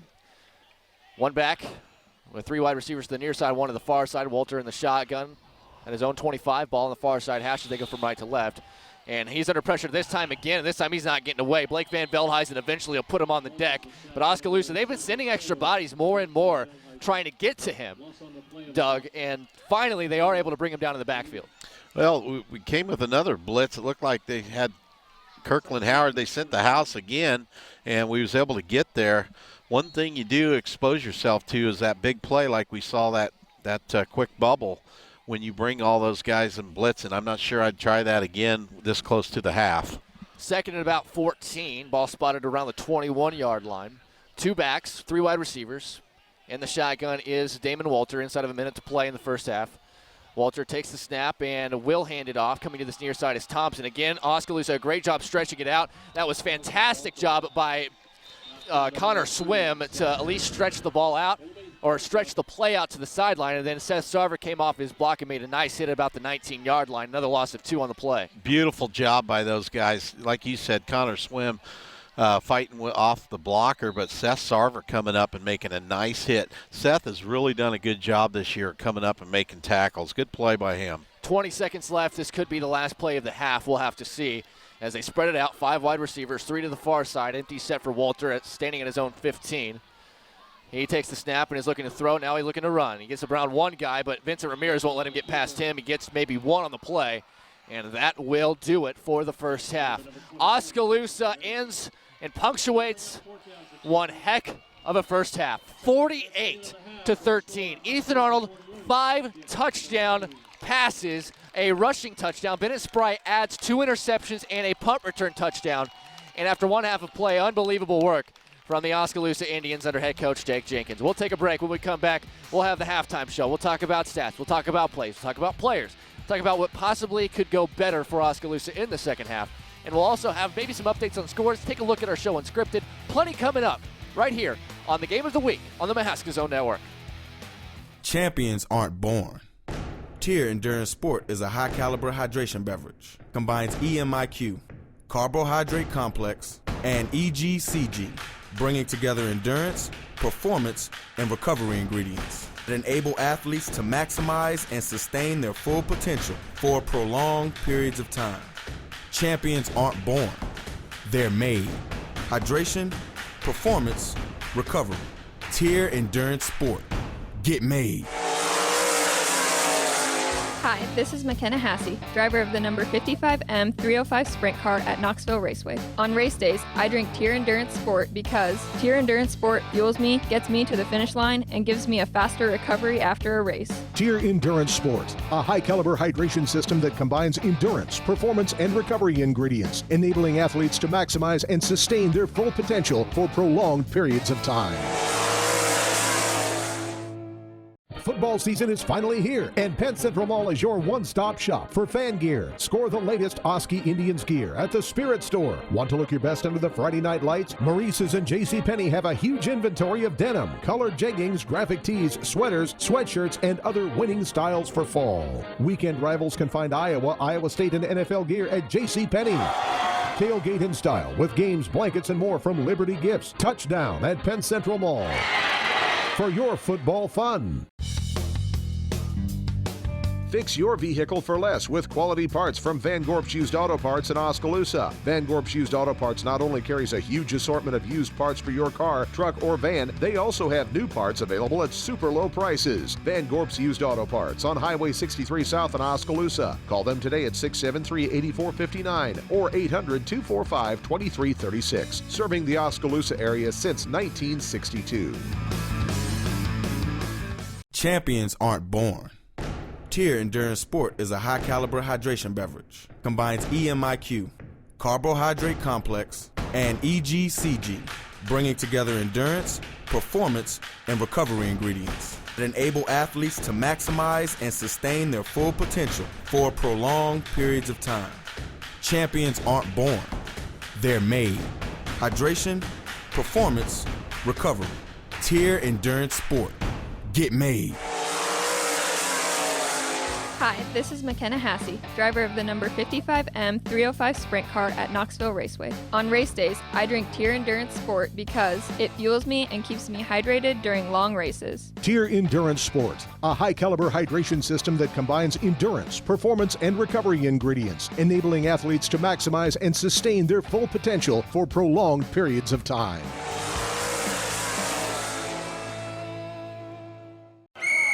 Coach, that's a 15-yard penalty. For what? You're paying too much for low-quality athletic shoes. Well, what do you suggest I do? Go to Browns. They have a great selection of men's and women's athletic shoes. They have a bunch of top brands like ASICS, New Balance, and even Nike. Plus, Brian has a very knowledgeable staff that can help you find the right shoes for your feet. If you go in now, you can receive up to $15 off any regularly priced athletic shoe. Well, if that's the case, I need a timeout. What do you need a timeout for? Well, so I can go to Browns and get some new athletic shoes. That's Brown Shoe Fit on the northwest corner of the square in downtown Oskaloosa. Well, I'm trying to catch my breath after what had to be one of the best halves of football Oskaloosa's ever played. They lead Keokuk 48-13 on our Game of the Week. You're hearing us on 104.9 FM KBOE and on 99.5 FM and AM 740 KMZN, all over the world on the KMZN and KBOE apps. But you're also watching us in high definition, seeing our beautiful faces on KBOEradio.com. So 48 points, all but 6 of which come out of the offense. 5 touchdowns to 5 receivers by Ethan Arnold, who just picks up where he left off last week. Bennett Spry has 2 interceptions. What better could happen for Oskaloosa in this game? Well, nothing better could happen in the first half. I mean, I can't wipe the smile off my face after watching that. You know, at the beginning of the year, this was a brand new offense, and these kids only had, you know, they didn't have a lot of time to work on this. And we said if the offense came around towards the end of the year that this was going to be a team to contend with. And I think we're starting to see it. We saw it the second half last week. We see it the first half this week. They're starting to click on all cylinders here. And Oskaloosa is turning into a very tough football team. It's really tough to describe because, you know, no disrespect to any of the Oski teams I saw when I was in college, when I was doing this job, but this is a high-wire act, and not just in comparison to those teams, but just in any high school teams you'll ever see. The way they throw it, they've taken shots, they've completed on some shots, and it's been unbelievable what we've seen. We'll have some stats for you in just a little bit, but we do have some score updates here. Washington bouncing back nicely. They're facing West Boylston Notre Dame, and it's 28-0. They have the lead. Also in this district, Solon leads Mount Pleasant 19-0, and finally in this district, it was Fairfield over Fort Madison 41-0. Not a surprise there. In other scores of interest, Pella over Norwalk 19-0 around the half. How is this happening? Well, Pella's facing one of the elite quarterbacks in Iowa, and Brady Bransfield for Norwalk. And Pella's defense, I remember playing them the first game. They returned 5 or 6 guys off that state championship team last year. Pella is legit, and they're a tough team again this year. They weren't supposed to be, though. They lost Clayberg. They lost Schulte. They lost all those guys. They lost 26 or 27 seniors. They just reload. It's unbelievable what they're doing over there in Pella. You know, they're rolling again. You know, it makes Oskaloosa look pretty good. We were in the ball game with them up until right before halftime. So the Indians can take a little bit of confidence away from that. Yeah, it looks like, I mean, that's just going to increase their stock as well. As we also look at some other scores, Centerville over Albia currently 21-0 at the half. PCM leads Eddyville Blacksburg Fremont, no surprise, 35-0. PCM, we look at BC More rankings quite a bit, see what kind of the whole season looks like. They had their closest game the last 8 weeks in terms of the spread was like 35 points. Like, their schedule will not do them any favors, but they are absolutely the real deal. Well, and isn't their only loss to Pella Christian? And speaking of Pella Christian, they play an unbeaten Pleasantville team today, and at the half they lead 56-6. 56-6 against an unbeaten team, which is going to make the playoffs. In all likelihood, Pleasantville is a playoff team. Yeah. That's not supposed to happen. You're not supposed to beat playoff teams or have 50-point leads against other playoff teams after one half. So PC, they are good. And then finally, New London leads Linville Sully in another one of those de facto district championship games in Class A, district number 6. And the score is 14-8 in the third quarter. So that's still well up for grabs, as both those teams are probably the playoff teams in that district.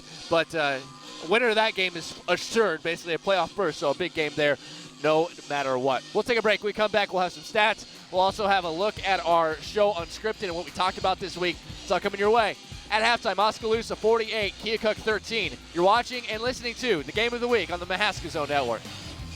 Are you looking for business guidance that is tailored to your unique needs? TD&T CPAs and Advisors is a full-service certified public accounting and consulting firm that provides the services you need to reach the financial and operational goals of your business. In addition to tax and audit services, TD&T offers financial services, estate planning, and other business consulting services. With offices in Oskaloosa, Pella, Fairfield, Ottumwa, Centerville, Mount Pleasant, Burlington, Cedar Rapids, and Muscatine. Visit us on the web at tdtpc.com. TD&T CPAs and Advisors.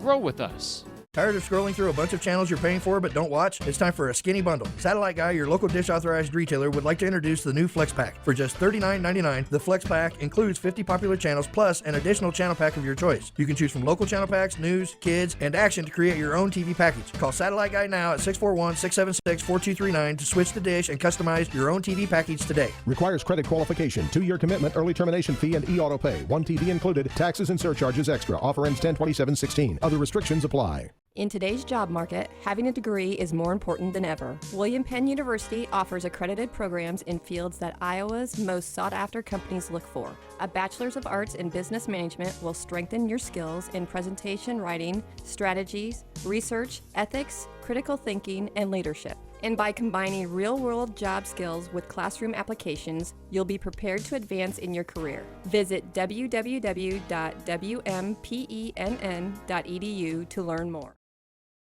Welcome back in on the game of the week. Also, our Oskaloosa football coverage. The Indians, a 48-13 lead over Keokuk in the Craig Ford halftime show. Now, as part of the Craig Ford halftime show, each week we've been taking a look at something we talked about on one of our new shows here on the Mahaska Zone Network, which you can go back and watch on KBOEradio.com. It's called Unscripted. Jason Van Zetten and I, we talk about all things regional, national sports headlines. Sometimes we talk about random things.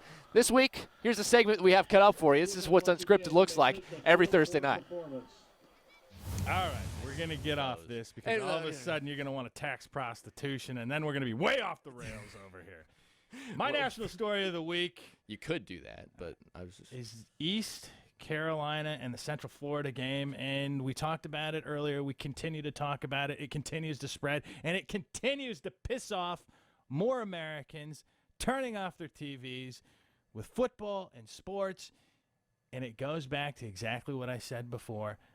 Nobody was doing anything beforehand, but now it's become cool. It's become so cool that now bands that are supposed to be playing the national anthem in the case of ECU, East Carolina University, they have refused to play the national anthem. The band has refused to play the national anthem. It's one thing for a player to take a knee. But now, to me, to have the band begin to take a knee, does anybody even care about the band? I've always wondered why the band was even there. Nobody's there to see the band. We're there to see football players. I'm sorry, but we're not watching the band. You're running away from the halftime show. Everybody's turning off the band. Sorry, guys. Go ahead, take a knee, because we really don't want to see or hear you in the first place.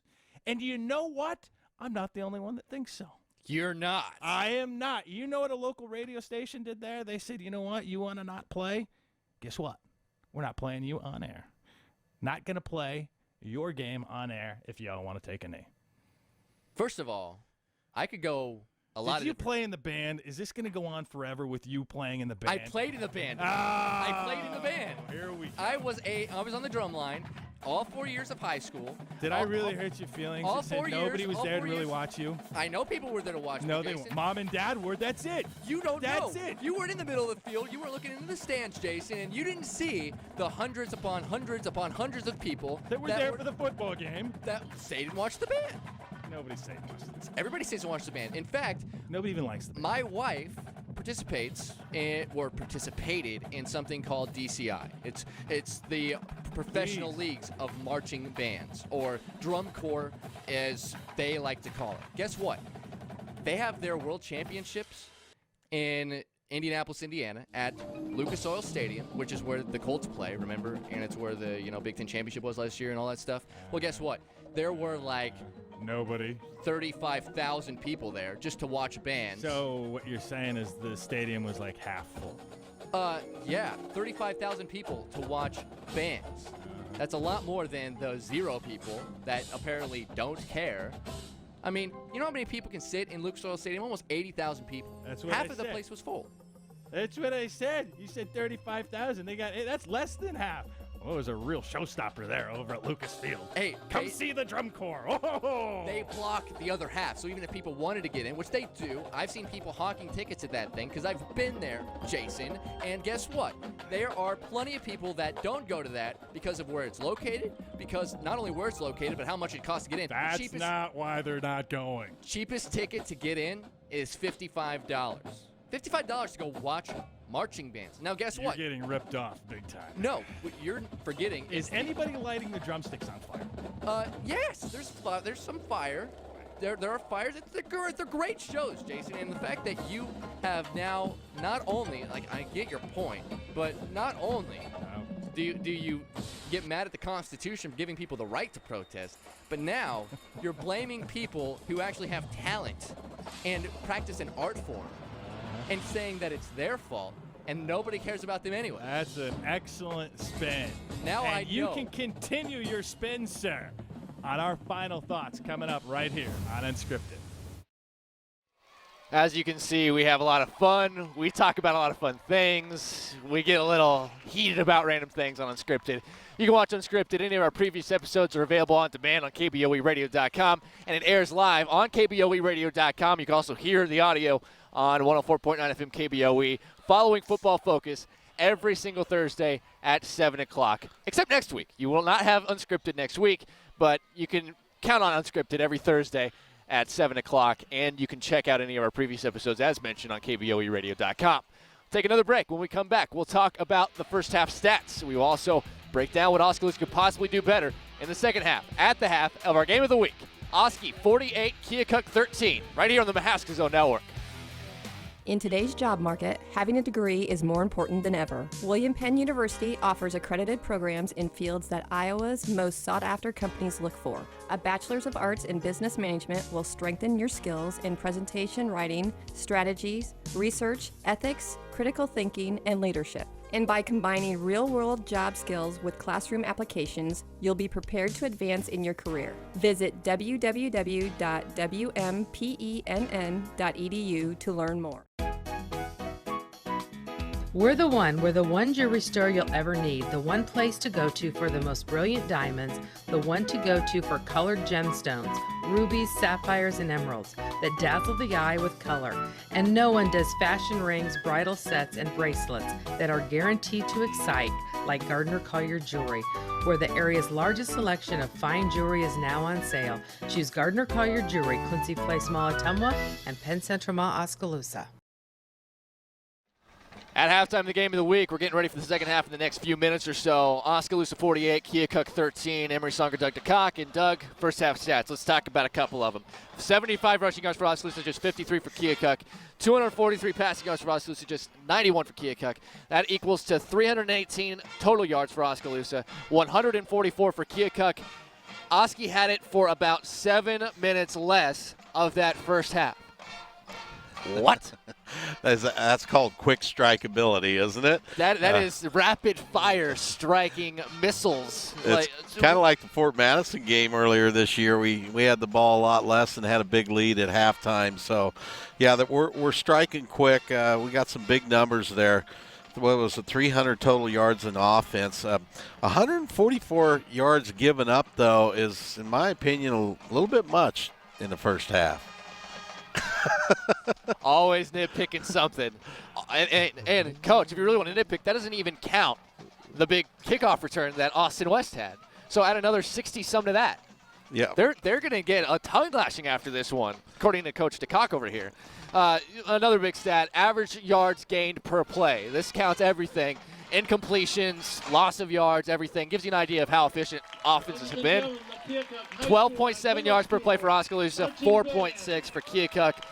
The big playability of Oskaloosa, it speaks for itself. 12 yards, that's more than a first down every play time you snap the ball. So, yeah, the offense has been good. What we need to look for here in the second half, Emery, is I'd like to see Cole Henry get in there at quarterback. We need to get him some reps, and some of the other guys get in, and of course get out of here without any injuries.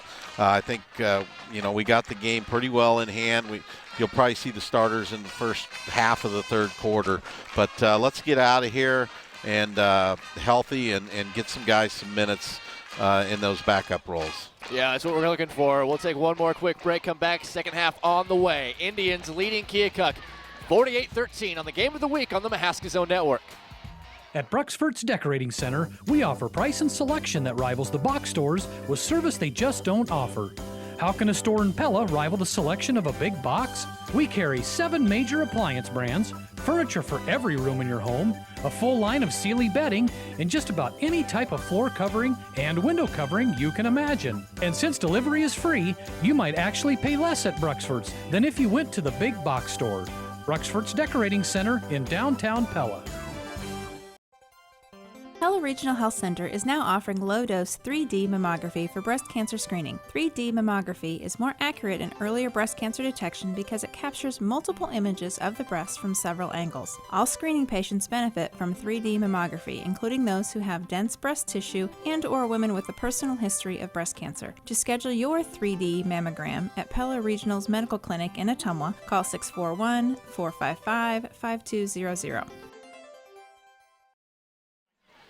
Emery Songer and Doug DeCock, we are with you in your living rooms, in your car, on your computer screen.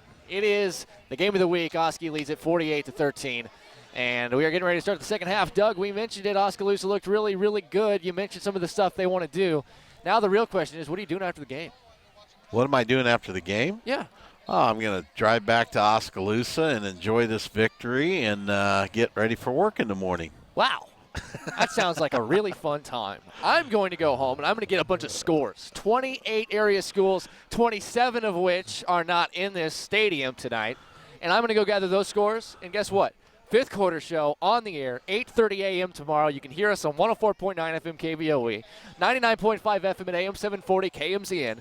And you can also check us out online, radiokmzn.com, kboeradio.com, the KMZN mobile app, the KBOE mobile app. I'll be talking about all sorts of scores, breaking down the district standings, what it all means, and that's at 8:30 a.m. tomorrow morning, the fifth quarter show with yours truly. Hey, that's awesome, Emery. I'll tell you what, I hope the folks, the people back in Oskaloosa are enjoying this.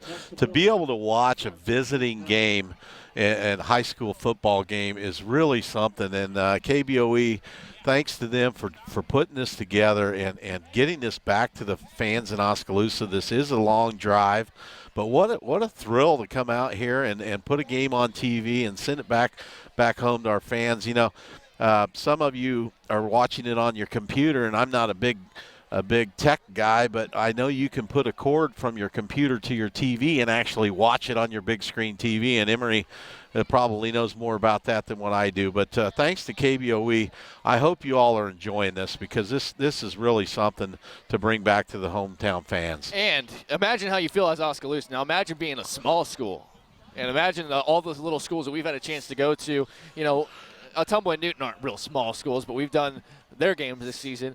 We've done teams like Tri-County and Twin Cedars and Eddyville, Blacksburg, Fremont, and Sheraton, and teams like North Mahaska and New London and Linville, Sully, and Pekin. I mean, we've been going places and doing our best to try to help get, you know, good coverage to everybody. And it was time. Oskaloosa, it demanded it. This is a big game. And, of course, as an Oskaloosa radio station, you can look forward to a lot more of this kind of coverage happening on a much more regular basis as we head into the wintertime. The Oski basketball season is going to be a nice basketball season. You're going to be seeing a lot of those games on video. You're also going to have opportunities. We're going to have more shows, not only radio shows, but also going to have some TV shows. Now, the cord that Doug's talking about, if you're wanting a specific cord, it's called the HDMI cord. You probably heard it. If your kids have an Xbox or a PS4, the HDMI cord is what takes the information from the box and puts it on your television screen. You can take that cord, even steal it from them, go into Johnny's, bedroom, steal his PS4, grab his HDMI cord out of there, plug it into your TV, and plug the other end into your HDMI port on your laptop computer or your tablet if your tablet's, high-tech enough to have one of those. And you'd be able to watch us by just having your tablet or your laptop on it. Well, tell little Johnny this is like there's a little NCAA football game here with all these points being scored. It's exactly like a video game. And little Johnny, honestly, why is he still awake? It's 9 o'clock. Johnny, it's time for bed. 9 o'clock, and you're bringing up a point here. We do have a 35-point spread, so Trevor and I had this in Fort Madison, and it goes fast if they can keep it at 35. Oh, trust me, Doug. There are a few people that know a thing or two about 35-point scores and running clocks. And I'll tell you what, I've seen my fair share in my broadcasting career of 35-point leads and running clocks in the second half. You don't have to talk to me about that. So it is the top of the 9 o'clock hour. You are listening to us on the airwaves. You're hearing us on 104.9 FM KBOE, on 99.5 FM and AM 740 KMZN, all over the world on the KBOE app, the KMZN app, and you're watching us, most importantly, live on KBOEradio.com. Emery Songer, Doug DeCock, and we're having a good old time. Oski leads 48-13 the score. And here we are. Keokuk to kick off and Oskaloosa to receive, and we'll see exactly how much of the starters we see here in this third quarter as Oski with a comfortable margin, 35 points as we mentioned. It will go quick with that running clock. And don't want to get anybody hurt. Want to go back to Oskaloosa, get on that bus, that 2-hour bus ride back to Oski, and then everybody go to sleep after the game's over, and make sure you tune in 8:30 a.m. and hear all the scores from all the other games. Fifth Quarter Show tomorrow. Here we go. Keokuk's got a good kicker here. Let's see if Bennett gets another chance to return a kickoff. Blake Alsop is the other man back deep for Oskaloosa, standing at their own 4-yard line. Back to punt, or kick rather, not punt. Andrew Patterson. Patterson's kick is a low line drive, and it will get all the way back to Spry at the 10. Spry at the near side hash now tries to get out to the numbers. He will. He's to the sideline, the 30, the 35, and the 40, and he runs to Patterson, who makes a tackle this time at the 47-yard line. A pickup of 37 on the return for Spry. It's easy money for him. And as the offense comes out here, as soon as they're lined up and ready to go, this clock is going to be running. It won't stop unless there's an injury, penalties, or a called timeout. Yeah, it's good. It's going to roll by quick here. Let's hope the Indians can have a good drive. I look for them to come out with their number one offense and hopefully put some points on the board here on this first drive. 48-13. Oskaloosa comes out. Callan Tomlin needs some new numbers on the front of his uniform, huh? Yeah, I can't even see his numbers. What's left of his 6 is dangling from the front of his uniform. He's been in some scuffs. 3 wide receivers near side, 1 to the far side, 1 back alongside Ethan Arnold. He's in the shotgun. Ball spotted at Oski's own 47 on the near side hash, going from left to right. Oski in those all-white uniforms, and it'll be a delay of game. Little too much. I mean, they spent all that time on the sideline to come onto the field with the play, and then they spent more time looking to the sideline for more plays. You know, the last thing you want is dead ball fouls here with the 35-point Well, lead. unfortunately, Emery, that's about the 4th time that's happened this year, too. Change a quarter and stuff. I'm not sure what happens there. Here's a snap. Arnold now is going to run to the line of scrimmage. He's at the 45, and he's going to get to midfield before he gets brought down by a couple of different players. Damon Walter, then there on the tackle.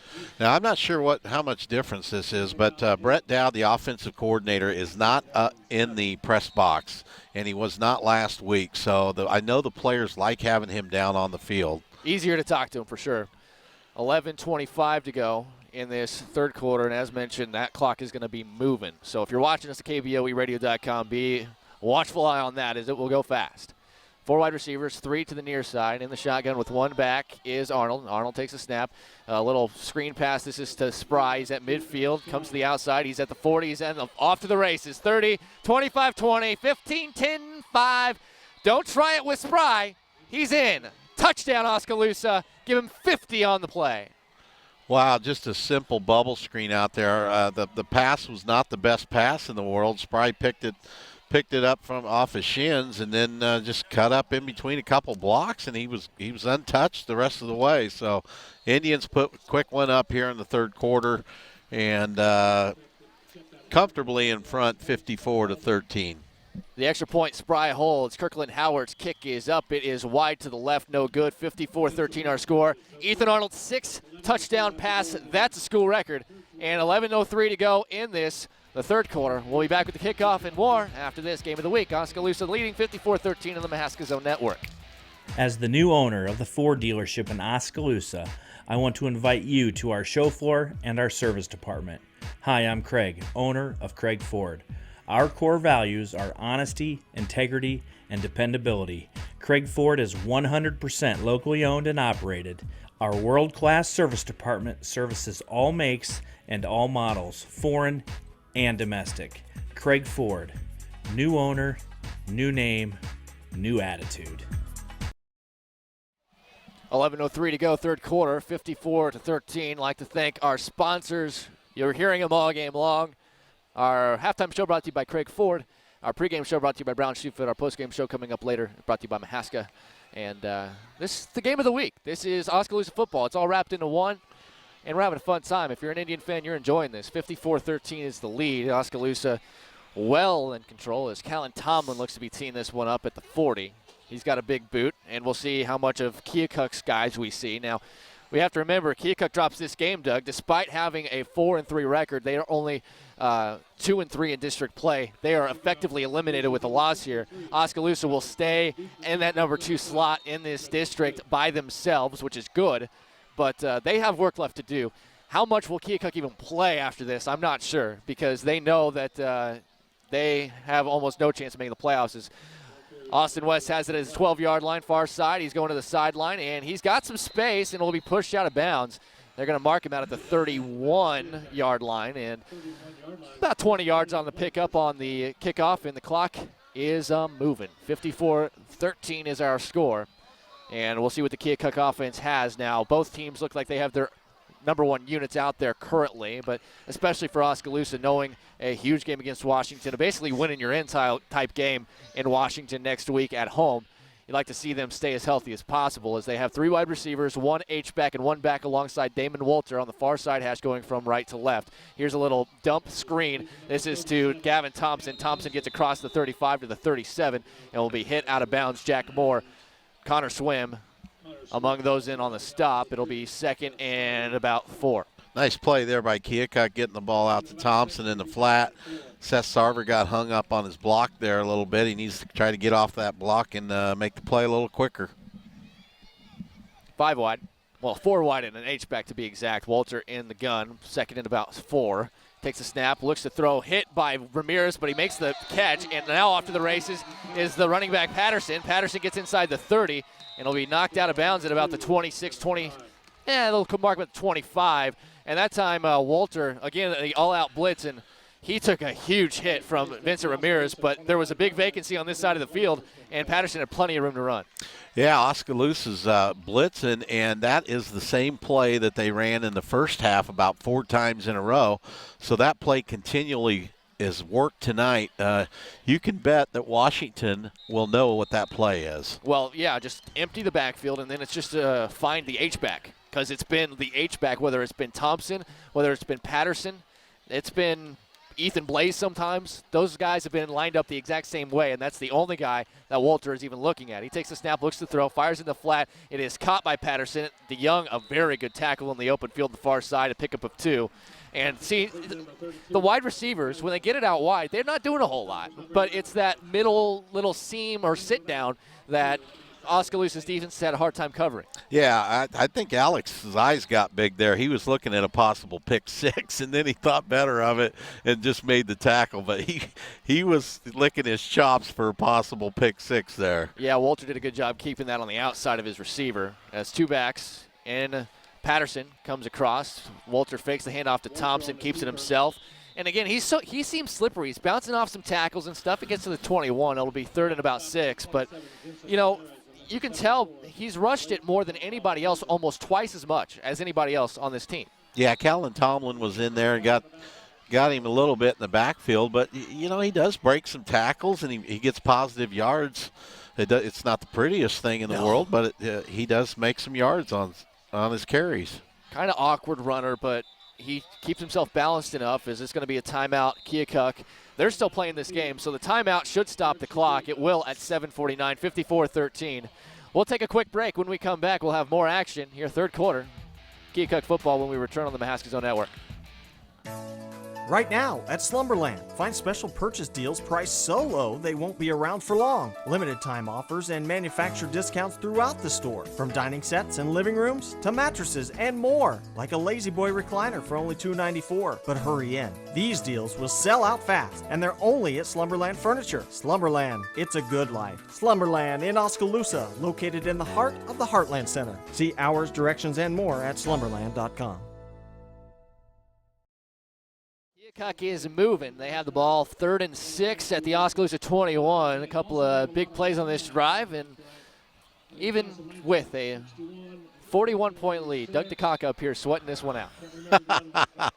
Well, that missed extra point might cost us a running clock if they score here. Oh, no. What will we ever do without a running clock? I'll be honest, Doug. And I like Oskaloosa a lot. Don't get me wrong. But if I would go the rest of my life without seeing the running clock, I'd be perfectly happy with that. I've seen it about 18 too many times. 18 times too many, I think is the way I should say that in my life. Multiple teams, multiple schools, multiple years. It's just been great, trust me. More wide receivers here on 3rd and 6. The snap, Walters rolls to his left to the near side, under pressure. Now he's going to tuck it in. He's going to try to run. He's got nowhere to go. Jared Cruz will wrap him up. Gets back to the line. It'll be 4th and 6. Now, Doug, it's 4th and 6. What are they going to run here on 4th and 6? They're going to run that play that's worked about 6 times for them. They're going to sit down with that H-back, and let's see if we can stop it and drop back into that zone. Well, let's see who lines up at H-back. They come back to the line. 4th and 6 at the Oski 21. 7:15 and counting, 3rd quarter, 54-13, Oski the lead. Kind of slow getting the play in and getting the formation figured out. They do eventually, and they don't even have an H-back. They have one back alongside. It's Patterson with 4 wide receivers, 2 to each side. Ball on the near side hash. Here's the snap. Walter looking deep. Now he's looking to run, and he's going to be tripped up in the backfield. There we go. Jared Cruz, no gain on the play. Oskaloosa football on the turnover on downs. And there's the stop you're looking for. Hey, Doug, it's still a running clock. It's still a running clock. It's going right now. But I was watching there, and number 44 split out. Ethan Blaze. To the left. Could have just ran just past the first down marker and stopped, and he would have been wide open. But Walter apparently didn't see something or saw something he didn't like and tried to find a seam up the middle, but Cruz, that big old 7-foot-long arms of his, was able to make the shoestring tackle. Yeah, here come the Indians. It looks like they take a lot of time over there on the sideline. Well, if they take a lot of time on the sideline, they should just get to the line of scrimmage and snap the ball, you'd yeah. figure. Still the number 1 team out there, and the first team, I should say. 1st and 10 at their own 21 for Oskaloosa. Here's a snap, a fake handoff. They do snap it right away this time. Here's Kelderman at the 25. He's at the 30, and he's got the first down and more. At the 40, and he'll be brought down from behind by Andrew Patterson. Kelderman's had a big play. He had an 80-yard touchdown earlier in this game, but he's a big body. If you can just get him the football one-on-one, there's a good chance he's going to be able to run over the guy that's trying to tackle him. Yeah, he's big. He had 2 nice catches last week, and we're just faster than Keokuk also. 54-13, 5.5 to go. 4 wide receivers, 2 to each side. 1 back alongside Arnold. He takes a snap at his own 44. A little bubble screen here to Spry. Spry's got a blocker in front of him if he can get around. Good job in the open field. There's a flag that comes down late here. The tackle was made by Matt Wyatt, and it'll see whether or not this is a face mask, a horse collar, a hold maybe. It was thrown so late. It will be a hold. Desperately trying to get that guy down the field, I believe, was Kelderman on this near side, and the guy even got off the block after that. I mean, Ethan, if you're gonna try to hold the guy, just get him on the ground or something. Yeah, the referees might be not real happy with Oskaloosa throwing the ball here, thinking, okay, guys, let's run the ball, run the clock. But my response to that, Doug, is why is it their business? Well, that's true. We don't have our replay up here, so I guess we can't check it out if it really was a hold, but that's my opinion. 4.5 to go in the 3rd quarter. And we'll see. Maybe there's a conspiracy here to try to make Oskaloosa not score another point. Who knows? Some people are filing out here on a chilly night. Here's another fake bubble screen. Arnold double clutches, now throws it deep, looking for Keokuk. I think he wanted to throw that earlier, but then thought better of it, doesn't want to turn it over. He knows that even if it's an incomplete pass, the clock still runs, and he just got rid of that one. It'll be 2nd and about 13 at Oski's own 41. Yeah, a little scissor route with the 2 outside guys there. You could almost call that a pick route once in a while, but it wasn't They didn't open. throw the flag, though, Doug. No, they didn't. That was nice of them. All right, they're back to the line, and now we have official wants to talk about something. Oh, we got a equipment malfunction. And, yeah, now we're back. Now we're good. Oski back to the line, 2 wide receivers each side. On 41, near side hash. Arnold takes a snap, looking to throw. It's a screen pass. It is caught by Alsop in the middle of a massive humanity. And that time he just didn't get loose. Oskaloosa needed a couple of linemen to try to get a touch on those interior guys, but that was a play that went for a touchdown earlier in this game. And with 3:20 to go, 3rd and 11 here for the Indians. Yeah, and I was mentioning to you earlier, I like it screen plays where you disguise it, you at least chuck your guy and make it look like a legitimate play. We just let them let them go full bore in there, and there's not enough time. Arnold 5 wide, throws it over the middle. Moore will draw a flag, and that will likely keep this drive alive.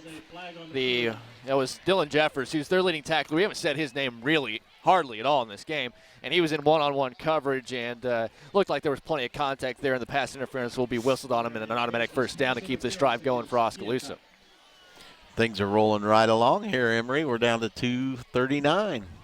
That's a hole in your conspiracy theory because there's no way they call pass interference on a pass if they don't want Oski to pass. You're right. I take that back. The referees are calling it like they see it. Okay, so when the officials go back and watch the archive of this on KBOEradio.com tomorrow and they hear that, I apologize. Doug DeCock has officially recanted and apologized that earlier statement about the referees trying to tell Oskaloosa subtly not to pass. I think they're going to pass here, Doug. I'm not sure, but I think they might. 1st and 10 at the Keokuk 43, 4 wide. Alsop the lone back, Arnold in the gun, as he has been all game long. Takes a snap, and, well, of course they don't pass it when I say they will. Alsop's got it inside the 40. He picks up maybe 5. Will be thrown down this time on the stop. Jerry Glynn for Keokuk, as we're inside of 2 minutes to play here, third quarter. 54-13, as mentioned. Oskaloosa well in command. You know what we ought to do is get some music and then video the guys all giving signals. Look, it really could be kind of a good video. They're quite entertaining over there.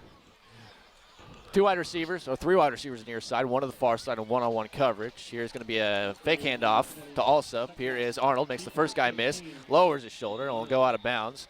Clock will continue to run because, it's called a running clock for a reason. And with 1:12 to go and counting, 54-13 is our score.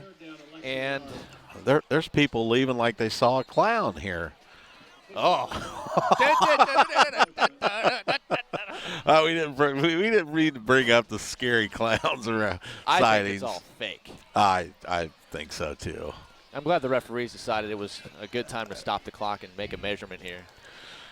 With 1:01 to go in a 41-point game. On a first down run. Yes. Don't.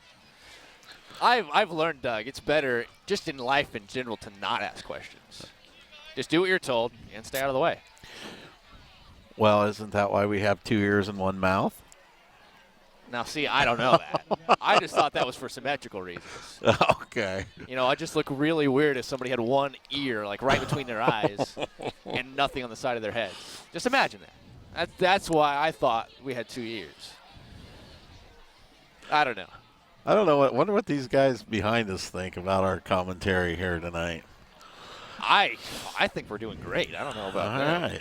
I don't know about you either. I hope everybody at home's enjoying it. Are you feeling good about it? I'm feeling good about it. I am excited about next week. Oh, you're not even having fun with me this week. I'm having a great time. We're going to drive 2 hours or over 2 hours. Emery Sunger better be there if I'm driving 2 hours of this game. At least that's what I thought people said. But here I am. I made it. I'm glad I could make your guys' Friday night. 3rd and a half yard. Sorry, I'm not a comedian, by the way. I'm trying to be kind of entertaining while I wait for the sticks to get reset because we had to measure with a 41-point game. Anywho, Oskaloosa comes to the line. They have a fullback. It's Tanner DeCock. 3 wide receivers, 2 to the near side. Alsop along in the backfield. It's Arnold. Double pump, and he's throwing it toward the end zone. It's up, tipped, and incomplete. Good defense. Far side, Andrew Patterson.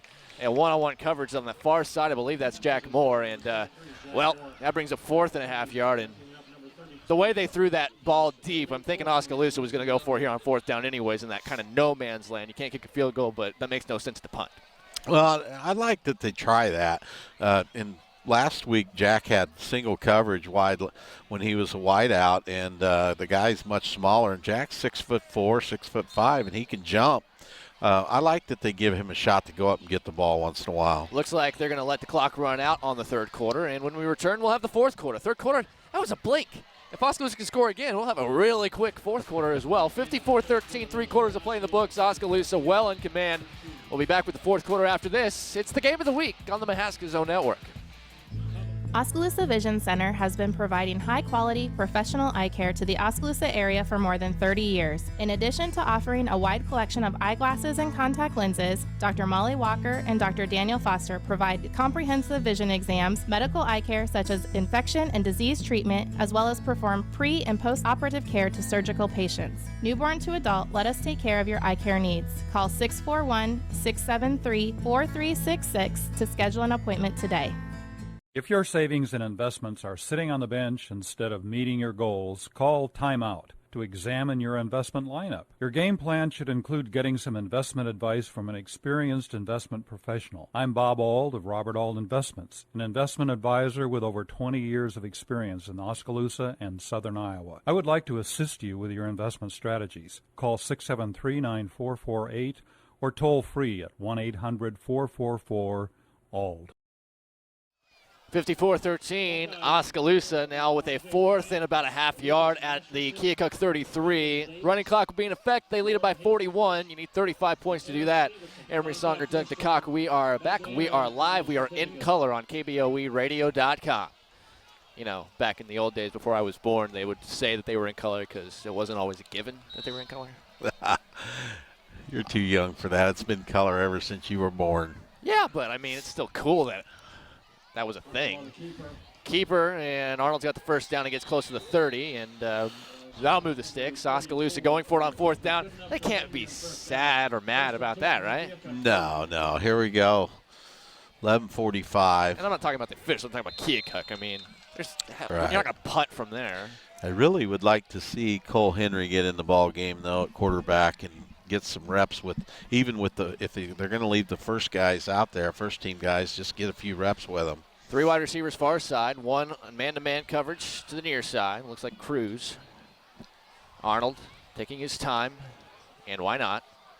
Well, the way they're splitting Cruz out even further, him and Patterson have one-on-one, but it won't matter because it's going to be a handoff to Alsip. Among those in on the stop, Gary Glenn for the Chiefs, gain of 1.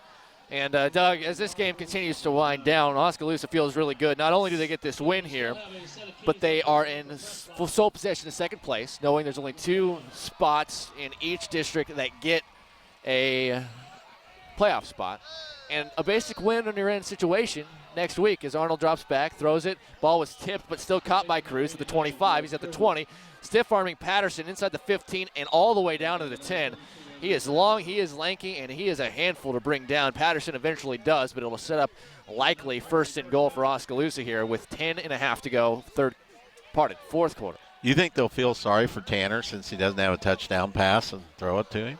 I don't know. It'll be interesting. He's on the slot. He's closest into the line of scrimmage far side. I mean, he's coming across the line. He gets a handoff. And wow. He's going up the middle, inside the 5. Touchdown. There he is. There he is. 9 yards for Tanner DeCock, and he is in. And that is another Indian to score tonight. And it's 60-13. Now, I don't have those numbers in front of me, Doug, but when was the last time Oskaloosa put up 60? The 2014 season? No. The whole season. Oh. Yes. Well, I mean, yeah, but I mean, like in a game. That was. I haven't seen it. Here's the snap. The hold, the kick by Howard is up, and it's good. 61-13. Oskaloosa well on their way to 5-2 and a winning record in the regular season, and with a win tonight. That's all fine and dandy. Still some time left to kill. We'll be back with more fourth quarter action right here on the Mahaska Zone Network. In these days of fast-paced lives and fast-talking salespeople, it's nice to know you can still count on your local Dish authorized retailer, Satellite Guy, with folks right here in your neighborhood to tell you the honest truth. Dish simply costs less for the very same channels. For your home or your business, Dish and Satellite Guy have it at a reasonable price with old-fashioned service. Call the Satellite Guy at 641-676-4239 today and experience an expert who's happy to answer all your questions. Restrictions apply. Call for details. 61-13, Oskaloosa over Keokuk. Doug, I know you felt confident when you watched these two teams on film and knew what this was going to do coming in here, but did you expect something like this to happen? Well, I didn't think it would be this bad. I thought Oskaloosa might win, by a couple touchdowns, maybe 3 touchdowns. But they have put on an exhibition tonight, just scoring at will. I don't understand how Washington only put up 12 points last week, or 12 points last week on them. Well, if Ryan Reigard is out, that makes a difference, doesn't it? Well, and yeah. And they had a lot of yards. They had a lot of yards. Washington made a lot of mistakes. They shot themselves in the foot a lot. Brendan Plate fumbles the kickoff. He's got it at the 15, at the 20, and he's got some room on the sideline. He's got 2 flags that have come down behind the play here, and he's eventually brought down by Tomlin. They're going to mark him out of bounds at about the 34-yard line. But we'll see what the 2 flags look like. Maybe they're the same one. They're both thrown in a pile next to each other, and it will be a chop block on Keokuk, so that'll be 15 from that spot. Okay, it looks like we're sprinkling in a few new guys here possibly. Do you? I don't see one. I don't see any new guys. They got number 14. Okay, yeah. Number 14. Yeah, Nathan Lobrecht's out there, but he's the only one I see. I see Jack Moore. I see Drew Sams. I see Tanner DeCock, Sarver, Cruz, Spry, DeYoung. Tanner's first time on defense tonight, I think. Okay, there you go. Fresh off his touchdown. Yeah, he's feeling it. That you right called. now. It wasn't a passing touchdown, I thought it'd be a pass. 4 wide receivers, trips to the far side. Walter in the gun with 1 back next to him. He takes the snap and will keep it. And he's got some space up the middle. Tries to make a couple guys miss. He'll be chopped down after he crosses the 25 to the 27. That's good for 12. First down. Alex Young in on the stop there. And the running clock once again running. Well, Tanner looking a little rusty on that one. He overran it, over-pursued it, and the quarterback cut back. I wonder where that kid got his technique. Lining up. Looks like they're going to send 4 wide receivers to the far side. Interesting. 1 in man-to-man with DeYoung, who they have not tested in this game. Here's the snap. It'll be a fake handoff. Again, Walter keeps it. He's got space up the middle, and he's got another first down. Give him 13 on the play. And the tackle made by Jack Moore. Ball will be spotted on Keokuk's own 41 on the near side hash. 8:20 and counting to go fourth quarter. Oski still leads by, 48 points? But, Mr. DeCock up here really wants to see them not allow another yard. I don't know if that's just the coach in me or what, but I like to win and win big. And mercilessly. 3 wide receivers stacked to this near side. They send one of them in motion. Keokuk did move on that. We'll see if. But was it a neutral zone infraction? It will be a neutral zone infraction because they are permitted to move if it is in reaction to the man in front of them moving. And Oskaloosa absolutely had 2 guys basically touching him at that point. Anyways, it's 1st and 5, 46-yard line. Clock still moving, 7.5 to go here. 61-13, Oskaloosa really putting it on Keokuk. 3 wide receivers stacked as mentioned. They send Thompson in motion to the far side. He's going to take this handoff on this little sprint sweep, and he'll be tripped up as he crosses the 45. And the ball will be spotted at the 43 or so in Oskaloosa territory. And that's the first time that play's even worked. They've only handed it to him 3 times on that play. Yeah, we got Jaden Van Rukel coming in. I really want to see some guys get out of the game. And they are. Bennett Spry going up there with his shoulder. Yeah, I just would hate to see somebody Howard, get hurt. Tomlin, Spry all leave the game. And we got a whole new slate of Oskaloosa players in the game right now as well. Oski lining up. Clayton Danner hasn't played a whole lot of linebacker in this game. He's out there. Patterson comes in motion, and it'll be a fake handoff to him. Walter keeps it again, and once again, he's got plenty of space to use. It's kind of like Oski's umbrella-ing with those linebackers kind of dropping back, and it's giving him some space to run up the middle, and he picks up about 10. And he might be a yard shy of first down, 2nd and a short 1. Yeah, Van Rukel on the stop there. Nice play by Jaden. It looks like Steven Steinbrom is in at one of the tackles. Number 72. Slowly but surely, Coach Jenkins getting those guys out. And the shotgun is Walter. Takes a snap. He's looking to throw under pressure. Hit as he throws, and he doesn't get enough on it. Short of its intended target. Patterson on that far side. It'll be 3rd and a short 1. Oskaloosa's been getting some pressure, but Walter, if he's got his first read, which is that little dunk in the middle of the field most of the time, that's been there for him. Otherwise, he hasn't really gotten a chance to go deep. And the one time he did try to go deep, it looked like a It looked like it was in the air for 8 years. Pheasant season. Yeah, and then he threw 2 picks, both to Bennett Spry in the first half as well. So, yeah. I don't know. Oskies played Walter really well overall. 3rd and a short 1. Here's the snap. He's looking to throw, and now he steps into a deep one down the field, and it's caught. DeYoung and the other defensive back there, Keokuk, both were in the vicinity, but it looked like DeYoung just kind of lost his feet a little bit, and coming back to the football to make the catch was Gavin Thompson for a nice gainer to the 16-yard line. And that's just an uncharacteristic footing issue with a guy who's been maybe the best cornerback in the state of Iowa the first 6 weeks of the season. Yeah, we haven't seen that a whole lot. Alex kind of tripped up there. Keaton had a good read on the ball. I thought he was going to pick it off there for a second. Just couldn't quite beat Thompson as he came back to the football. Thompson runs into Walter, who keeps it. Walter sheds 2 tackles, 3 tackles inside the 10, and eventually will go down at about the 7-yard line. Man, he runs hard. That'll be close to another first down. It'll be 2nd and another short 1. 4.5 to go. Now, you don't have to sweat this time, Coach, because even if they score here, the running clock is still on for the last 4 minutes. Yeah, I feel a lot better about that. Somebody's got an appointment back in Oskaloosa 2 hours from now. That's my bed. Here's the snap, and this one will be a handoff. Thompson gets rid of the first tackler, but then he'll be brought down. A great job on the penetration. Connor Swim, that's the 2nd time he's been able to do that. And that'll bring up 3rd and about 5 after a loss of 4 on the play. 4 minutes to go. Looks like Tyson Brooklander coming in there for somebody. Is that Addison Vanderwall coming in? It is. Indeed. They line it up. 2 wide receivers each side. 1 back. It's Ethan Blaze alongside of the quarterback, Damon Walter.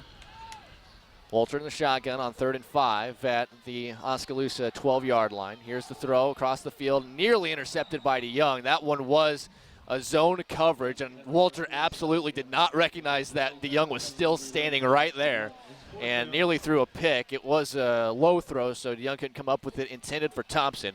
But that's where DeYoung's really at his best, when he can just ball hawk from a certain spot. Yeah, he got a good read on that. If the ball would have been a little bit higher, he was going to the house for 90 yards on that one. He has 6 interceptions, 4 of which came last week alone. 3 minutes to go and counting. This is 4th and 5. Man in motion. Walter, there's a flag on the play. And we'll see what it is. If it's an offensive false start, it is. And that'll make it 4th and about 10-ish. They'll make it 4th down and 10. It was a great crowd tonight, Doug. I mean, they were excited. They were excited about Keokuk, who's been down the last few years, and they're in the playoff hunt once again after a huge upset win over Washington. And unfortunately for homecoming, Oskaloosa just came here and put a pounding on them. They sure did. It was nice to see us come out again. Our offense is really starting to click. 4 wide receivers and an H-back on 4th and 10. Walter drops back, throws it over the middle, and it will be incomplete. Just kind of threw it in the vicinity of someone, and nothing but white jerseys around it. And Oskaloosa will not relinquish another point in this ballgame. A couple of plays, and this will be it. I'm being told to talk some basketball, it looks like. How about the Indian basketball team this year? What can we look for? Well, I know they have this star freshman, Xavier Foster, who's going to be joining what already was a bubbling young squad under the tutelage of basketball genius and 3rd-year head coach of the Indian men's basketball program, boys basketball program, my mistake, Ryan Parker. Did I tell you how smart that guy is? My goodness, that guy has all the tools. It should be a fun year for the Indian basketball team. You'll be able to watch plenty of that on KBOEradio.com too, which I know is the important thing. There's a lot of second-teamers in here for Oskaloosa, but they only need a couple plays, and it'll be it. Yeah, looks like Kraber's in there. Go ahead and get those names in, Doug. Yeah, let's get them in. Kraber, Van Rukel. Let me see who else. Got some binoculars. They're stretching, Cole Henry's stretching the limit of my cornea here. Those corneas might need some work. There you go, Cole. A nice throw, Cole. There he goes. Open man is at the 20 and the 25 at the 30, and shedding a tackle is Cole Kraber, and he's eventually pushed out of bounds. at about the 43-yard line. That's not Kraber. That is Jaden Van Rukel. Nice throw by Cole Henry. That's out how to you throw Jaden that Van bubble Rukel. screen, man. That's right. You lead them upfield a little bit so they can catch the ball and go. But Van Rukel made a nice catch and a nice run. Calvin Silver's in the game. Tucker Irwin looks like he's in there. Parker Posey. Brant Brown in at center. Oski coming to the line of scrimmage. 4 wide receivers. Henry, another good basketball prospect. Son of William Penn University men's basketball coach John Henry is the running back here. And being drugged down after a gain of 5 is Casey Hill, another exciting young sophomore. But yeah, the basketball team, they're looking pretty good. Cole Henry, one of the big guys that we're going to be looking for his sophomore year. But that is going to be all she wrote for this one. 61-13, Oskaloosa victorious over Keokuk. They are now 5-2 on the season, a winning record in the regular season. After that, beyond that, I can tell you this, Doug. This team looking for the playoffs, and no doubt about it, a fantastic game. Oskaloosa will be full of momentum heading into next week's action as the fireworks go off. Unfortunately for Keokuk fans, it's a Keokuk loss, but Oskaloosa will appreciate it. An away game fireworks show. Doug, why not? Yeah, if they wouldn't have had enough if they would have been doing them after our touchdowns. I don't know. I think a lot more right there went off than how many touchdowns there were. But regardless, 61-13 is our score. Oski, not only, as mentioned, are they 5-2 overall and have clinched a winning record, but they are in really good shape. Sole possession, second place in district number 5 in Class 3A. And next week, a basic win in your in-game against Washington, which we will break down as time goes on.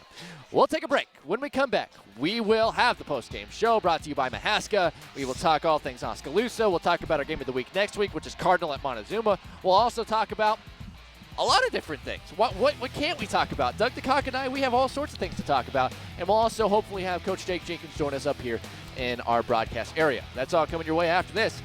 Final score, 61-13, Oski the win, here on the Game of the Week at the Mahaska Zone Network. If you're looking to develop your leadership skills and stand out professionally, it's time to look into a Master's of Business Leadership degree from William Penn University. Through a series of online and evening courses, you'll learn the skills you need to develop effective strategies and solutions when faced with basic challenges of leadership. WPU's experienced faculty provides constant mentoring and feedback that will help you increase your knowledge and apply it in the real world. Learn more about our Masters of Business Leadership programs by visiting www.wmpenn.edu. At Community First Credit Union, the more you partner with us, the more benefits you'll get. Switch to See First and let us reward you. Now you can earn 3% APY on your checking account balances up to $15,000 if qualifications are met. Plus, we'll refund your ATM fees. Ask about our Kasasa Cash checking account today. Come on, you deserve it. Try us. Join us. Because at See First, together is better. Limited time offer. APY is annual percentage yield. Rules and qualifications apply. For more information, call 866-360-5370. See First is federally insured by the NCUA. You don't need to be an Einstein to know Sensible Checking is a smart choice when it comes to checking accounts. Bank Iowa's new Sensible Checking can earn you unlimited cash back for debit card purchases. You'll enjoy free services like online, mobile, and text banking, bill pay, identity theft protection services, and surcharge-free access to over 3,300 ATMs nationwide. Visit our website at bankiowabanks.com for all the details on how it pays to be sensible, or stop by your local Bank Iowa. Live Iowa, work Iowa, Bank Iowa. Member FDIC. State Farm agents are one of a kind. I understand insurance and share a genuine concern for others. I also work hard every day to help people find the right products for the insurance and financial needs. From homeowners and renters to retirement planning. Please stop in at 807 A Avenue West and we can talk about which products are best for you. I'm your good neighbor, State Farm agent Wendell Campbell in Oskaloosa. Get to a better state. Get State Farm.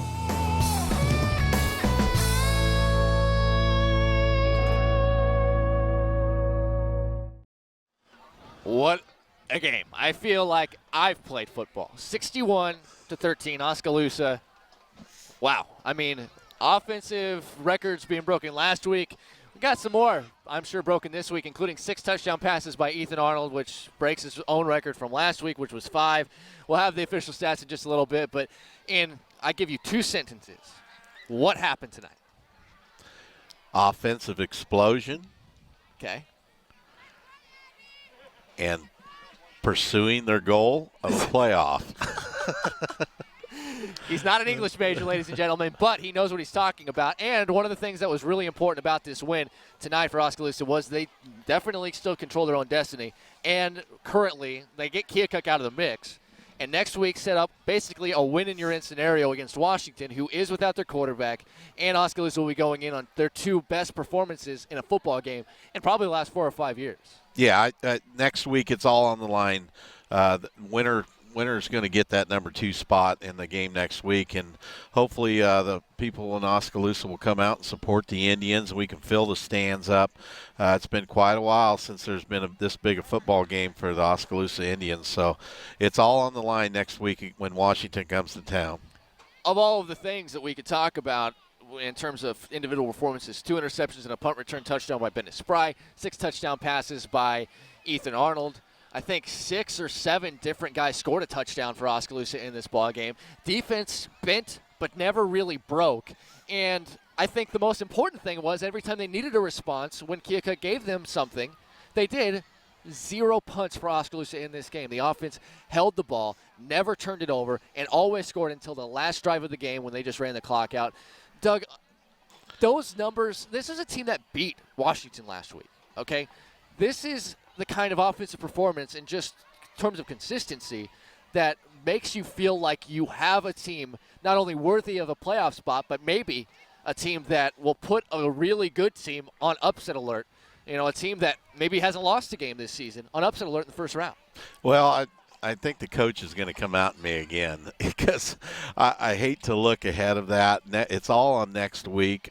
Yeah, we look good tonight, and yeah, they beat Washington, but we can't look at that matchup and say, okay, we beat them by 40-some points, and they beat Washington, blah, blah, blah. We've got to go play our best game next week against Washington because they're going to regroup. Yes, their quarterback's out, but when you have time to practice with a backup quarterback, you get better with him in there. So I look for a tough game next week. I'm glad I'm not paid to be a coach because I just want to look ahead. Past next week, past the week after that. Oskaloosa looking really good, though. They'll look into probably Coach Jenkins is just looking at the next practice, probably. But a big 61-13 win here in Keokuk sets them up nicely for the playoffs if they're able to get that win next week against Washington. We'll take a break. When we come back, we will talk about all the things that happened in the game statistically. We'll also try to get Jake Jenkins up here, the head coach for Oskaloosa, here on the Mahaska postgame show right here on the Game of the Week in the Mahaska Zone Network. Your overall health begins in the mouth. Dr. Tom Bowie and his experienced staff want to help. Their services include professional cleanings, exams, restorations that enhance your smile or give you back the function you once had through well-fitting dentures. The staff takes pride in their relaxed but professional atmosphere and is happy to help you whether it's a scheduled appointment or an emergency. If you need a dental home or have concerns about your oral health, call Dr. Tom Bowie at 672-2579. Located at 212 North Market, 1 block north of downtown Oskaloosa. Musco Lighting is proud of our local community and pleased to sponsor sports events broadcasts on KBOE. Whether it's lighting a neighborhood ball field or Yankee Stadium, the Musco team works together to be the leader in sports and large area lighting. Our success is team members working together. We've created many innovative products and services, but our team members are still our most valuable resource. Musco, a worldwide team with hometown roots, we make it happen. Your local Oskaloosa Fairway is a proud supporter of Oskaloosa athletics. From the classroom to the athletic field, we know the importance of working hard. We at Fairway work hard to make your shopping experience an easy one. Our experience, affordable prices, and exceptional service are what we strive for every day. Let the winning team at Fairway show you what great customer service is, and let's root the Oskaloosa Indians onto a win today. For our great weekly specials, go to fairway.com. Fred's Muffler Shop at 1214 A Avenue West in Oskaloosa offers complete exhaust systems, mufflers, Walker, Flowmaster, Flow Pro, and MagnaFlow, plus pipes, shocks, trailer hitches, many truck accessories, including bed liners, Nerf bars, running boards, and bed covers. Domestic and foreign vehicles are welcome at Fred's Muffler Shop at 1214 A Avenue West in Oskaloosa, or call 673-9406. Hi, this is Valen, your Oskaloosa Chamber Director. The Oskaloosa Area Chamber and Development Group helps promote, improve, and enhance our business environment and community atmosphere. We are the primary supporter of the business district and want to lead our community in a direction of growth and betterment. I would like to take the time to spend with you and get to know more about your business. I care about you and your success. Give me a call at 672-2591 to set up a time for me to stop by or for more information about your Oskaloosa Area Chamber and Development Group. We're the one jewelry store you'll ever need, the one place to go to for the most brilliant diamonds, the one to go to for colored gemstones, rubies, sapphires, and emeralds that dazzle the eye with color.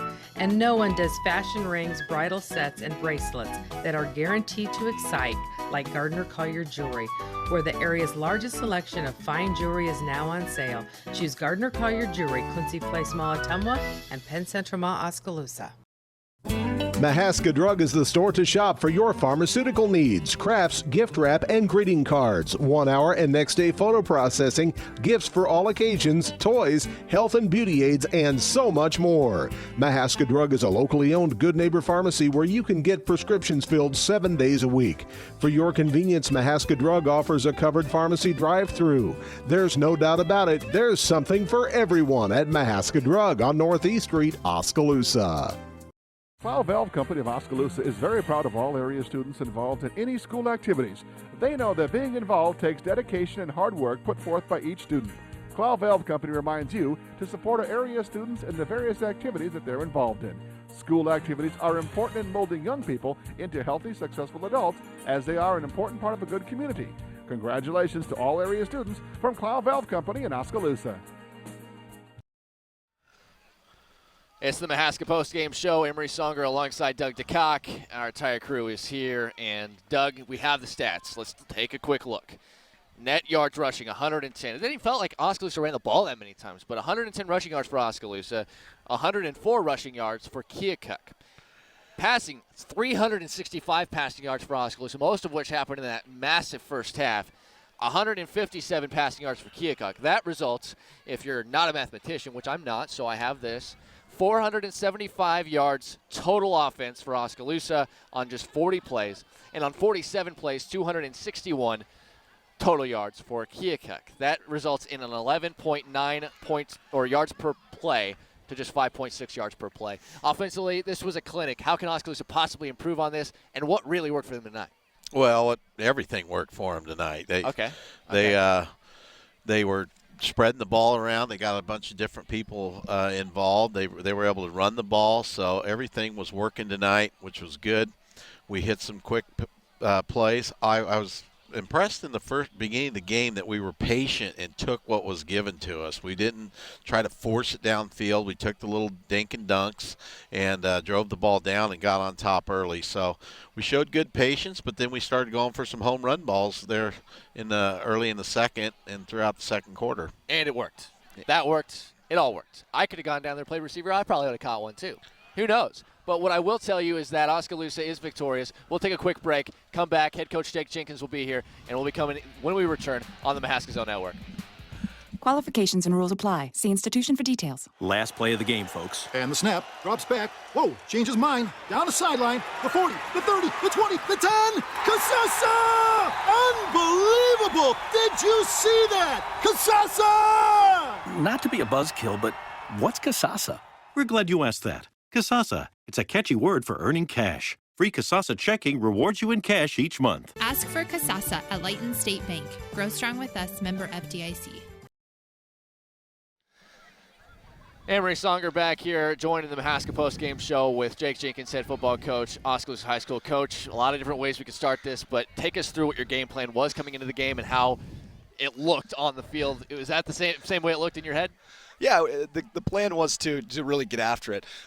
We wanted to fire on all cylinders in all three phases of the game, offense, defense, special teams. We wanted to play very solid because they are a very explosive offense. And so you could see that up till the very end. They can score on a dime if you're not careful. So a little frustrated at times defensively, but we did come up with some big stops, and we did expect big things from our offense.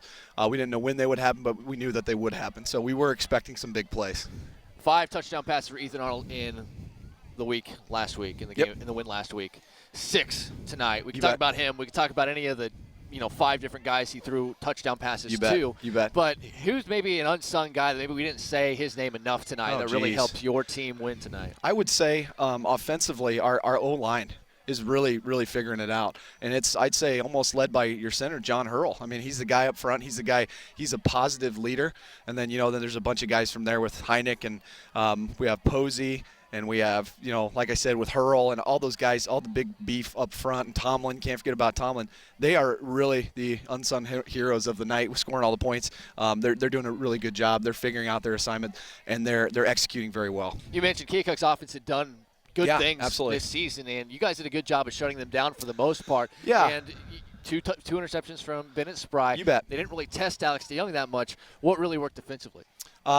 Game plan. We schemed them. We knew what they were trying to do out of their sets, and we're just throwing our best defense at them based on those tendencies. So we were playing to the tendencies. Still had quite a few missed tackles and some things that didn't go our way, but our ultimate team goal is under 15 points. So I'm always happy if we can keep them under 15s. We think we can score more than that. So I'm very excited with that. Yeah, they only scored 13 tonight, obviously, and your offense putting up 61. Yep. Well, offense and special teams putting You up bet. 61. You bet. This is a whole unit for Oskaloosa Yes. that has shown improvement from game to game all season long You bet. now. What are you possibly going to look at from the film? You mentioned some missed tackles and stuff. Yeah. In terms of trying to improve before you have basically a win in your in situation next week. Well, there's always things to fix. I wish I could take some of my calls back. That second touchdown, I'll take credit for that. I kind of sent the house, and we went man coverage. They ran a rub route. They made a good play. So, there's always things to clean up. A lot of missed tackles, like I said. A couple guys a little bit out of position. A few things here and there, and we were missing some key players tonight, which we will be getting back, which should help us to execute a little bit better, give us a little bit more depth. We're kind of thin. And I looked out there, and I had a corner who's out there playing, and he's been hurt, and I looked at him, and I was like, "You're coming out," and he didn't want to come out, and he's been hurt, but they're playing through a lot, and there's some tough kids out there, so very proud. Super early look at the next week. Washington, last check, they were winning comfortably against West Blington Notre Dame. Yeah. What are you going to approach your work week coming up here against them, knowing that if you win, you're going to be in the playoffs? We're gonna go to work. We're gonna game plan like we do every single game.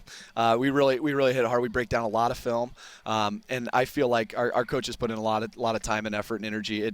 A lot goes into a good game plan, and so we want to put together the best game plan that we possibly can, and then we're gonna do our best to call a good game on both sides of the ball. Well, Coach Jenkins, fun to watch. I'm glad I got a chance to see this one. It was fun. It was fun for me to watch, and of course we'll talk to you again. Football Focus. We'll have Oskaloosa coverage the rest of the season for sure. And congratulations on another big win, a winning record in the regular season, already clinched. So congratulations on that. Congrats on this win, and we'll be talking to you again next week. Excellent. Sounds great.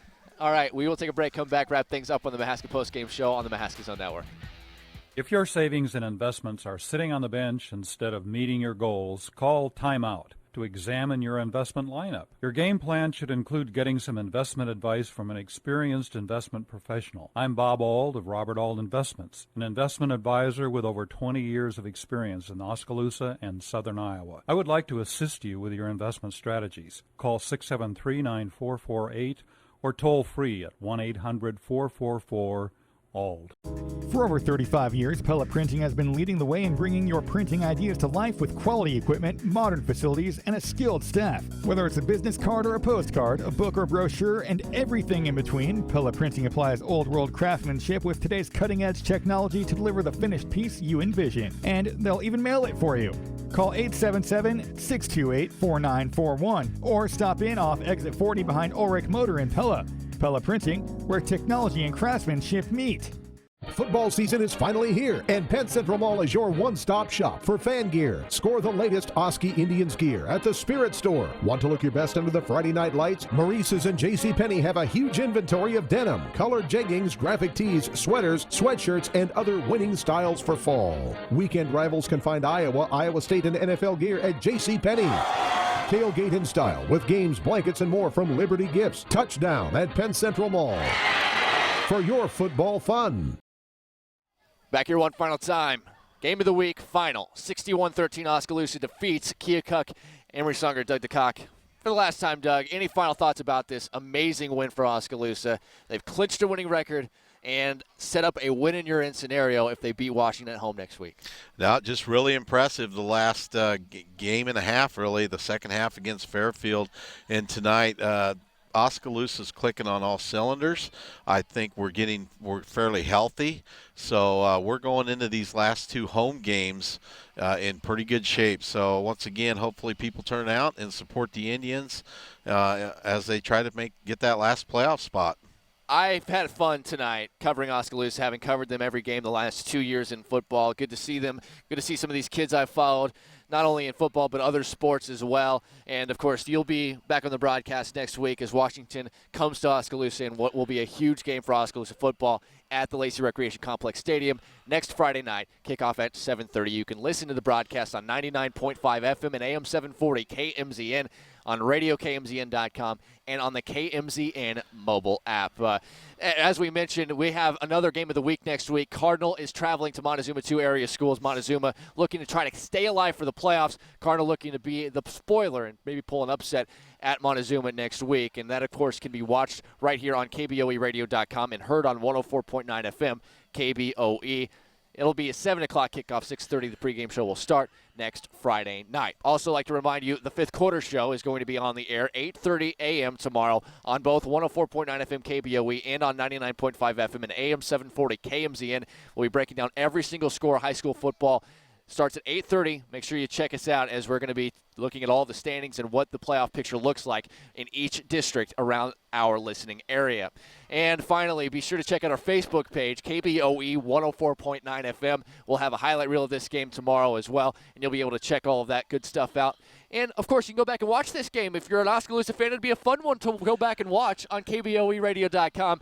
Doug, thanks so much for joining us on this broadcast. It's fun working with you. Hopefully I get a chance to do again very soon. Well, back at you, Emery. I'm glad you got to come down and see the Indians in person, and it's always a joy working with you on the radio and television tonight. Yeah, thanks to Doug, of course, for joining us. This is a long trip for us, so having him here, fantastic broadcast. I'd like to thank our executive, Rick Watts, our director, George Henry, and our camera operator, Dan Witkoski, as well as Aaron Riggs, who is another one of our executive producers. For everyone here, including my partner, Doug DeCock, this is Emery Songer signing off. This is the Mahaska postgame show. Oskaloosa victorious 61-13 over Keokuk, solidifying their spot as the second-best team in this district. You heard it all right here on the Game of the Week on the Mahaska Zone Network. Have a great night.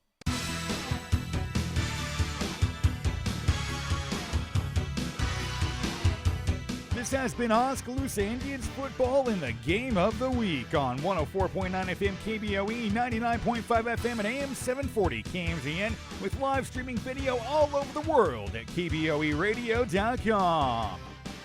Oskaloosa versus Keokuk has been presented by Mahaska Endurance, Fairway Stores, Mahaska Drug, Craig Ford, Penn Central Mall, Bank Iowa, Wendell Campbell State Farm Insurance, Oskaloosa Vision Center, TD&T Financial Services, Pella Printing, Community First Credit Union, Gardner Collier Jewelry, Robert Auld Investments, Lighton State Bank, Musco, William Penn University, Fred's Muffler Shop, Dr. Tom Bowie, Cloud Valve Company, Oskaloosa Area Chamber and Development Group, Brooks Birch Decorating Center, Van Gorp's Used Auto Parts, Brown Shoe Fit, The Satellite Guy, Pella Regional Health Center, and Slumberland Furniture.